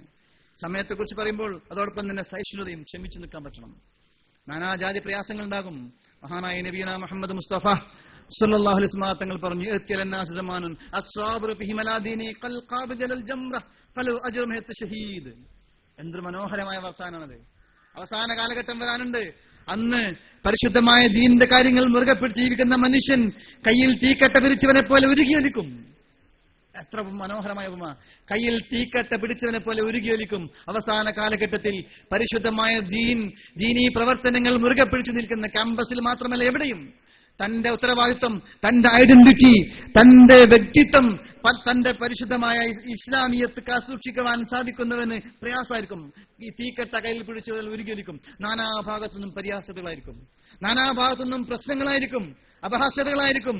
സ്വന്തം വീട്ടിൽ നിന്ന് പോലും ചിലപ്പോൾ അവന് എതിർപ്പുകൾ ഉണ്ടാകും. സ്വന്തം സുഹൃത്തുക്കളെ പോലും അവനെ പരിഹസിക്കും. ഈ അപഹാസ്യതകൾക്കിടയിൽ, ഈ പരിഹാസങ്ങൾക്കിടയിൽ, ഈ സമ്മർദ്ദങ്ങൾക്കിടയിൽ, ഈ പ്രതിസന്ധികൾക്കിടയിൽ ഈ കരുത്ത് പിടിച്ചു നിൽക്കുവാൻ, ഇതിന്റെ ഒപ്പം നിൽക്കുവാൻ, ഇത് ഉറപ്പിച്ചു നിൽക്കുവാൻ നമുക്ക് സാധിക്കുന്നുവെങ്കിൽ ഉറപ്പ് അവൻ പല അജുർമിയത്ത് ചെയ്ത് രക്തസാക്ഷികളുടെ, നൂറുകണക്കിന് രക്തസാക്ഷികളുടെ പ്രതിഫലം, അള്ളാഹുവിന്റെ ദീനിന്റെ മാർഗത്തിൽ ചങ്കില ശ്വാസവും കരൽ ചോരയും നൽകി പടപരതിയ ശുഹദാക്കൾക്ക് ലഭിക്കുന്ന പ്രതിഫലമാണ് അവസാന കാലഘട്ടത്തിൽ പരിശുദ്ധമായ ദീൻ മുറുകെ പിടിച്ച് ജീവിക്കുന്നതിന് കിട്ടാൻ പോകുന്നു എന്ന് നമ്മോട് പറഞ്ഞത് ഒരിക്കലും കളവുമൊഴിയാത്ത ലോകത്തിന്റെ നായകൻ ഷഫീഉൽ വറ റസൂലുള്ളാഹി സ്വല്ലല്ലാഹു അലൈഹി വസല്ലം. അതുകൊണ്ട് ഈ ക്ഷമിച്ചുകൊണ്ട് ഈ സത്യത്തിന്റെ ഒപ്പം നിൽക്കുവാൻ നമുക്ക് സാധിക്കണം. സമയം ഒരിക്കലും വേസ്റ്റാക്കി കളയരുത്. സമയം എന്ന് പറയുമ്പോൾ ആലോചിച്ച് നോക്ക്, ലോകത്തൊരിക്കലും നമുക്ക് തിരിച്ചു കിട്ടാത്ത സാധനം. നമ്മുടെ വാച്ചില് ഒരു സെക്കൻഡ് സൂചി മുന്നോട്ട് പോയാൽ ആലോചിക്കണം, അത് തിരിച്ചു വരില്ല. ഹത്തായമിൽ ഖിയാമ, ഒരിക്കലും തിരിച്ചു വരില്ല. മറ്റെന്ത് പോയാലും നമുക്കൊരു പക്ഷേ തിരിച്ചു കിട്ടിയേക്കാം. സമയം ഒരു ദിവസം ഏറെക്കുറെ 30,000 ശ്വാസം അല്ലാഹു നമുക്ക് നൽകിയിട്ടുണ്ട്. ഒരു നിശ്ചിതമായ എണ്ണം ശ്വാസം ഒരു മനുഷ്യൻ അല്ലാഹു തആല ഫിക്സ് ചെയ്ത് വെച്ചിരിക്കുന്നു. അത് അധികവുമില്ല, കുറയില്ല. ഈ നിശ്ചിതമായ എണ്ണം അല്ലാഹു നമുക്ക് നിശ്ചയിച്ചിട്ടുണ്ട്. അത് പരമാവധി ഉപയോഗപ്പെടുത്തുന്നവനാണ് വിജയിക്കുന്നവൻ. പരമാവധി ഉപയോഗപ്പെടുത്തുന്നവനാണ് വിജയിക്കുന്നവൻ. സെക്കൻഡിന്റെ വില എത്രയാ? ഒരു സെക്കൻഡിന്റെ വില എത്രയാ? ഒരു ദിവസത്തിന്റെ വില എത്രയാ? 1440 മിനിറ്റാണ് ഒരു ദിവസം ഉള്ളത്. 86,400 സെക്കൻഡ് ഓരോ ദിവസവും അല്ലാഹു നമുക്ക് ദാനമായി നൽകുന്നു. 86,400 രൂപ ഒരു ദിവസം നമുക്ക് അല്ലാഹു നൽകുന്നു. സങ്കല്പിക്കുക, ഫ്രീ ആയി 86,400 രൂപ. അതിനൊരു ഡിമാൻഡ് ഉണ്ട്, ഒരു കണ്ടീഷൻ ഉണ്ട്. 24 മണിക്കൂറേ അതിന് കാലാവധിയുള്ളൂ. അത് കഴിഞ്ഞാൽ ലാപ്സായി പോകും. ഓരോ സമയവും അത് ഉപയോഗിച്ചുകൊണ്ടിരിക്കണം, അല്ലെങ്കിൽ ലാപ്സായി പോകും. ഈ 86,400 സെക്കൻഡ് നമുക്കും അതേ സെക്കൻഡാണുള്ളത്. ലോകത്ത് മഹാപ്രതിഭകൾക്കും അതേ സെക്കൻഡാണുള്ളത്. വലിയ വലിയ പണ്ഡിതന്മാർ നമ്മുടെയൊക്കെ ജീവിതകാലം മുഴുവനും വായിച്ചാൽ പോലും തീരാത്തത്ര മഹാഗ്രന്ഥങ്ങൾ എഴുതിയ മഹാപ്രതിഭകൾ ജീവിച്ചു പോയിട്ടുണ്ട് ലോകത്ത്. അവർക്കും 86,400 സെക്കൻഡാണ് ഒരു ദിവസം അല്ലാഹു നൽകിയത്. നമുക്കും അതന്നെ. നമ്മൾ സമയത്തെ വിനിയോഗിക്കുന്നിടത്താണ് പ്രശ്നം. 4 ഡി ഓർക്കണം എന്റെ പ്രിയപ്പെട്ട ചെറുപ്പക്കാർ. സമയം വിനിയോഗിക്കുമ്പോൾ 4 ഡി, 4 ഇടിയല്ല, 4 ഡീസ്. ഒന്നാമത്തെ ഡി, ഡു. ഒരു കാര്യം, ഒരു അജണ്ട നമ്മുടെ മുന്നിൽ വരുമ്പോൾ ആലോചിക്കണം, അത് ഞാൻ ചെയ്യേണ്ടതാണോ? പഠിക്കാനുള്ളത് ഞാൻ ചെയ്യേണ്ടതാണോ? SKSFന്റെ പ്രവർത്തനം വരുമ്പോൾ അത് ഞാൻ ചെയ്യേണ്ടതാണോ? പള്ളിയുമായി ബന്ധപ്പെട്ട പ്രവർത്തനം വരുമ്പോൾ അത് ഞാൻ ചെയ്യേണ്ടതാണോ? എങ്കിൽ ഡു, അത് ചെയ്തിരിക്കണം. അത് പിന്നേക്ക് മാറ്റിവെക്കരുത്. ആജ് കരേസോ കൽ കരേസോ ആജ് കരോ ആജ് കരേസോ അബ് കരോ. ഇപ്പൊ ചെയ്യാൻ പറ്റണം. രണ്ടാമത്തെ ഡി എന്ന് പറയുന്നത് ഡിലേ. ചില കാര്യങ്ങൾ ചെയ്യേണ്ടതാണ്, പക്ഷെ ഇപ്പൊ ചെയ്യേണ്ടതില്ല. പ്രയോറിറ്റൈസ് ചെയ്യണം. നാളെ ചെയ്താൽ മതിയാകും, അല്ലെങ്കിൽ പിറ്റേന്ന് ചെയ്താൽ മതിയാകും, അല്ലെങ്കിൽ ഒരു മാസം കഴിഞ്ഞ് ചെയ്താൽ മതിയാകും. അത്ര സമയമുണ്ടെങ്കിൽ അങ്ങോട്ട് മാറ്റിവെക്കാൻ പറ്റണം. പ്രയോറിറ്റൈസ് ചെയ്യണം. ഖദ്ദിമുൽ അവ്വല ഫൽ അവ്വൽ എന്ന് ത്വഹാ റസൂലുള്ളാഹി. മുൻഗണന കൊടുക്കേണ്ട കാര്യങ്ങൾക്ക് മുൻഗണന കൊടുക്കണം, പ്രയോറിറ്റൈസ് ചെയ്യണം. അങ്ങനെ പ്രയോറിറ്റൈസ് ചെയ്തിട്ട് ആദ്യം ചെയ്യേണ്ട കാര്യം ചെയ്യണം. ചിലപ്പോൾ മാറ്റിവെക്കണമെങ്കിൽ അങ്ങോട്ട് മാറ്റിവെക്കണം. കാന്തപുരത്തെ സുന്നി മഹാസമ്മേളനം നാളെ നടക്കുന്നത്, പള്ളിയുടെ ഉദ്ഘാടനം. അത് പിന്നെ ഉണ്ടാവില്ല. അപ്പൊ എല്ലാ പരിപാടിയും മാറ്റിവെച്ചിട്ട് നമുക്കതിൽ നാളെ വരേണ്ടി വരും. അത് ഇട്ടു. ഇന്നത്തെ ക്യാമ്പ് ഇപ്പോഴേ ഉള്ളൂ, പിന്നെ നാളെ ഇതുണ്ടാവില്ല. അപ്പൊ നാളെ ഇത് മാറ്റിവെക്കാൻ നമുക്ക് പറ്റില്ല. അതുകൊണ്ട് ഇത് ഇങ്ങോട്ട് വരണം. നമ്മൾ വേറെ ചെയ്യേണ്ട എന്തെങ്കിലും പണി തൽക്കാലത്തേക്ക് നാളേക്കോ മറ്റന്നാൾക്കോ മാറ്റിവെക്കാം. ഇങ്ങനെ പ്രയോറിറ്റൈസ് ചെയ്യണം. മൂന്നാമത്തത് ഡെലിഗേറ്റ്. ഒരു ചെറുപ്പക്കാരനെ സംബന്ധിച്ചിടത്തോളം, ഒരു വിദ്യാർത്ഥിയെ സംബന്ധിച്ചിടത്തോളം, ഒരു ലീഡറെ സംബന്ധിച്ചിടത്തോളം, ഒരു സംഘാടനെ സംബന്ധിച്ചിടത്തോളം ചിലപ്പോൾ ചെയ്യേണ്ട കാര്യം തന്നെയായിരിക്കും നമ്മൾ തന്നെ ചെയ്യണമെന്നില്ല. പകരം ആളെ ഏൽപ്പിക്കാം. സമയത്തിന് മൂല്യമുള്ളൂ, സമയത്തിന് വില കൽപ്പിക്കുന്നവൻ. നമ്മൾ തന്നെ എല്ലാം തന്റെ തോളിലൂടെ തന്നെ എല്ലാം പോകണമെന്ന് വാശി പിടിക്കാൻ പാടില്ല. നമ്മൾ മറ്റാരെങ്കിലും ഏൽപ്പിച്ചാൽ നടക്കാവുന്ന കാര്യങ്ങൾ അവൻ ഏൽപ്പിക്കണം. എല്ലാം നമ്മൾ തന്നെ ചെയ്യണമെന്ന മിഥ്യാധാരണ ഉണ്ടാവാൻ പാടില്ല. അത് ഏൽപ്പിക്കണം. നാലാമത്തെ ഡി എന്ന് പറയുന്നത് ഡിലീറ്റ്. ആവശ്യമില്ലാത്താണോ വെട്ടിക്കളെ. ഒട്ടും വേണ്ടെന്നെങ്കിൽ അതിന്റെ പിന്നിൽ തലയിടണ്ട. ഫേസ്ബുക്കിലും ട്വിറ്ററിലും വാട്സപ്പിലും പരതുമ്പോൾ ആവശ്യമില്ലാത്താണോ എന്റെ പ്രിയപ്പെട്ട ചെറുപ്പക്കാരാ, എന്റെ പ്രിയപ്പെട്ട സുഹൃത്തെ, ഒഴിവാക്ക്. എത്രയാ സമയം നമ്മൾ ചിലവഴിക്കുന്നത്? വേണ്ട, അതും ആവശ്യമില്ലാത്ത എന്തെല്ലാം നമ്മൾ ഷെയർ ചെയ്യുന്നു.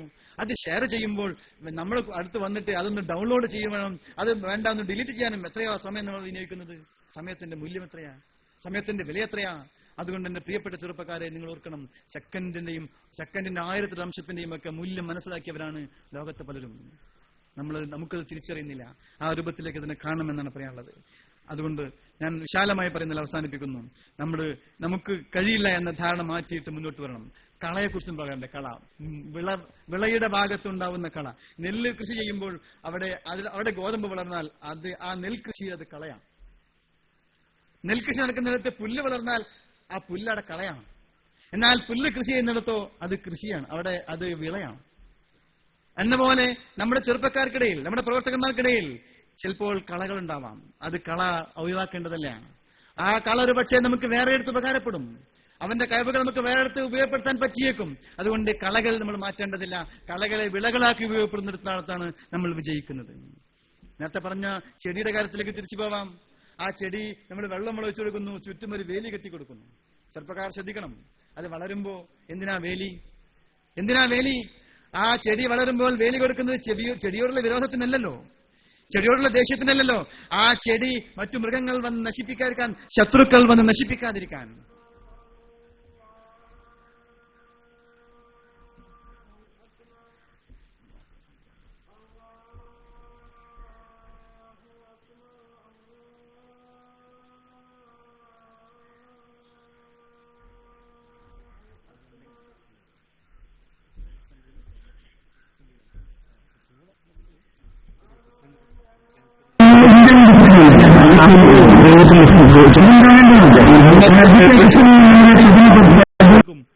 സ്ത്രീയെ പരാതി കൊടുത്താൽ മതി, കുടുംബ മനുഷ്യൻ. തെളിവൊന്നും വേണ്ട, സ്ത്രീയുടെ പരാതിയുടെ സ്ഥാനത്തിൽ കേസെടുക്കാം.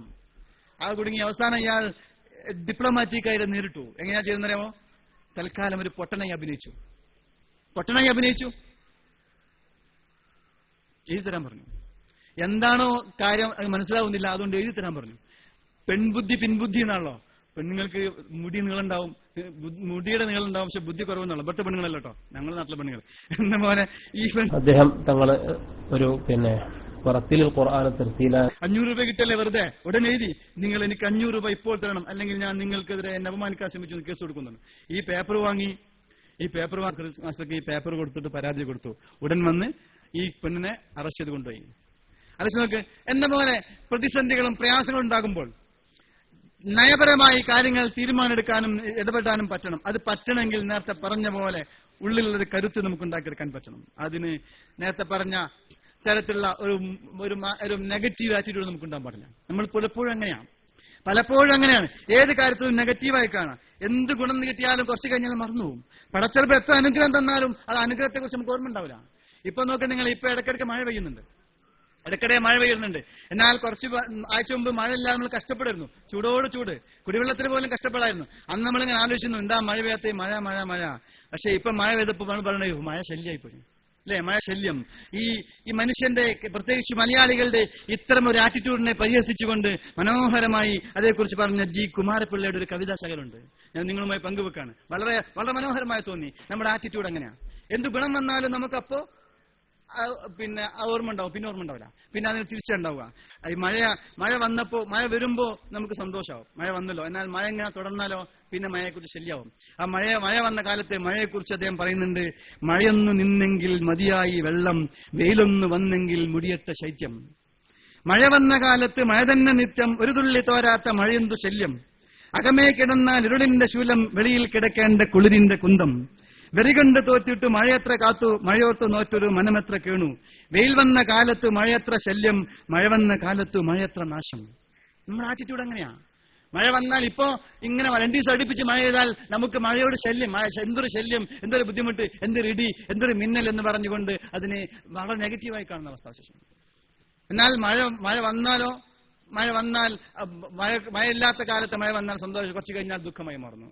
അങ്ങനെ ആ ഒരു അവസ്ഥയിൽ മാറിയിട്ട് പോസിറ്റീവ് ആറ്റിറ്റ്യൂഡിലേക്ക് നമുക്ക് വരാൻ പറ്റണം.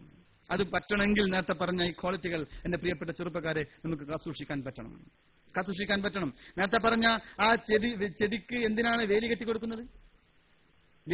എന്തിനാണ്? ചെടികളുടെ വിരോധത്തിനല്ലല്ലോ. നേരെ മറിച്ച് ആ ചെടി മറ്റുള്ളവർ വന്ന് നശിപ്പിക്കാതിരിക്കാൻ, ശത്രു മൃഗങ്ങൾ വന്ന് നശിപ്പിക്കാതിരിക്കാനാണ് നമ്മൾ വേലി കെട്ടിക്കൊടുക്കുന്നത്. അതിന്റെ സംരക്ഷണത്തിന് വേണ്ടിയിട്ടാണ് വേലി കെട്ടിക്കൊടുക്കുന്നത്. സെക്യൂരിറ്റിയാണ്.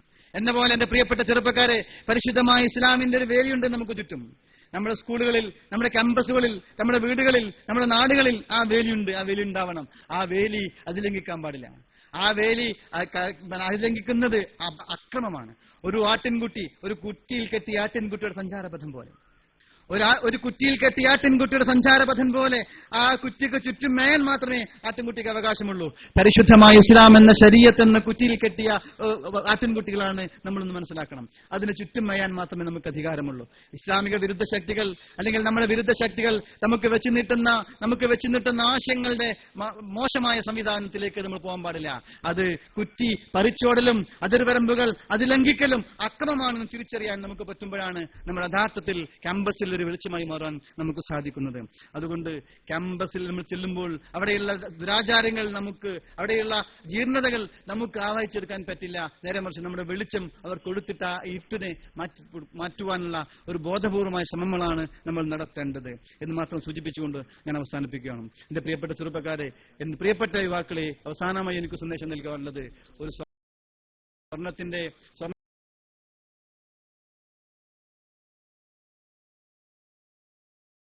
മോതിരം അല്ലെങ്കിൽ സ്വർണത്തിന്റെ നാണയം ചെളിയിൽ വീണാൽ അത് നമ്മൾ സ്വർണം അല്ലെങ്കിൽ ചെളിയിൽ വീണ മൂല്യവത്തായ സാധനം അതിങ്ങനെ വെള്ളം ഒഴിച്ചിട്ട് കാര്യമില്ല. നേരെ മറിച്ച് ആ ചളിയിൽ നിന്ന് എടുത്തിട്ട് വെള്ളം വെച്ച് നോക്ക്. ചളിയിൽ നിന്ന് എടുത്തിട്ട് വെള്ളം ഒഴിക്കണം. നമ്മൾ ജീവിക്കുന്ന പ്രതലം, നമ്മൾ ജീവിക്കുന്ന ചുറ്റുപാട്, നമ്മൾ ജീവിക്കുന്ന സാഹചര്യം അത് മോശമായ ചുറ്റുപാടിലേക്ക് എത്തിപ്പെടാൻ പാടില്ല. അതിന് ഞാൻ പറഞ്ഞ ക്യാമ്പസിലെ വെളിച്ചമായി കൊണ്ട് മുന്നോട്ട് പോകാൻ നമുക്ക് സാധിക്കണം. അങ്ങനെ നമ്മൾ ഇവിടുന്ന് മരിച്ചു പോയാലും പിരിഞ്ഞു പോയാലും നമ്മെക്കൊണ്ട് നമ്മുടെ ജീവിച്ചിരിപ്പുണ്ട് എന്നതിന് ചില അടയാളപ്പെടുത്തലുകൾ നമുക്കിവിടെ ഓർത്തുവെക്കുവാൻ സാധിക്കണം.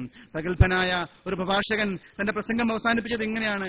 തന്റെ കോട്ടിന്റെ പോക്കറ്റിൽ നിന്ന് ഒരു സ്വർണത്തിന്റെ മോതിരം ഉയർത്തി കാണിച്ചു ചോദിച്ചു, ഞാൻ ഇതാ നിങ്ങൾക്കിത് ഫ്രീ ആയി തരാൻ പോവാണ്, നിങ്ങളിൽ എത്ര പേർക്ക് ഇത് വേണം? സ്വർണത്തിന്റെ മോതിരം ഫ്രീ ആയി തരാൻ പോവാണ്, നിങ്ങളിൽ എത്ര പേര് വേണമെന്ന് ചോദിച്ചു. അത് സ്വർണമായതുകൊണ്ട്, അതിന് മൂല്യമുള്ളത് കൊണ്ട്, അത് ഹദിയ തരുന്നത് കൊണ്ട് സദസ്സിൽ എല്ലാവരും വേണം എന്ന അർത്ഥത്തിൽ കൈകൾ ഉയർത്തി. ബുദ്ധിമാനായ പ്രഭാഷകൻ അത് തന്റെ മേശപ്പുറത്ത് വെച്ചിട്ട് ഒരു ചുറ്റിയ കൊണ്ട് അടിച്ചു ഞെളുക്കി. വികൃതമായി. ആ വികൃതമായ മോതിരം ഉയർത്തി കാണിച്ചുകൊണ്ട് ചോദിച്ചു, ഇനി നിങ്ങൾ ആർക്കെങ്കിലും വേണോ? അപ്പോഴും എല്ലാവരും പറഞ്ഞു, ഞങ്ങൾക്ക് വേണം. മൂന്നാമത് അദ്ദേഹം താഴെയിട്ടു, ചവിട്ടിയരച്ച് വൃത്തികേടായി അഴുക്ക് പുരണ്ട് ചെളി പുരണ്ട് മോതിരം കുനിഞ്ഞു നിന്ന് അതെടുത്തിട്ട് ഉയർത്തി കാണിച്ചുകൊണ്ട് അവസാനമായി ചോദിച്ചു, ഇനി ഇതാർക്കെങ്കിലും വേണ്ടി വരുമോ? അപ്പോഴും എല്ലാവരും വേണമെന്ന അർത്ഥത്തിൽ കൈകൾ ഉയർത്തി. ഇത്ര മോശമാക്കിയിട്ടും, ഇത്ര വികൃതമാക്കിയിട്ടും, ഇത്ര വളരെ ദയനീയമായി അത് പരിവർത്തിക്കപ്പെട്ടിട്ടും എന്തുകൊണ്ടാണ് അതിനാവശ്യക്കാരുണ്ടായത്? അതിന് മൂല്യമുണ്ട്, അതിന് ക്വാളിറ്റിയുണ്ട്. ഈ മൂല്യം നമുക്കുണ്ടെങ്കിൽ, ഈ ക്വാളിറ്റി നമുക്കുണ്ടെങ്കിൽ ഉറപ്പാണ് ആരൊക്കെ നമ്മെ നശിപ്പിക്കാൻ ശ്രമിച്ചാലും, ആരൊക്കെ നമ്മെ എതിർക്കാൻ ശ്രമിച്ചാലും ലാ യദുറുഹും മൻ ഹദലഹും എന്ന് തഹാ റസൂലുള്ളാഹി സ്വല്ലല്ലാഹു അലൈഹി വസല്ലം തങ്ങൾ സൂചിപ്പിച്ചപോലെ ആർക്കും നമ്മെ നിന്ദിതപ്പെടുത്താൻ കഴിയില്ല, ആർക്കും നമ്മെ നശിപ്പിക്കാൻ കഴിയില്ല.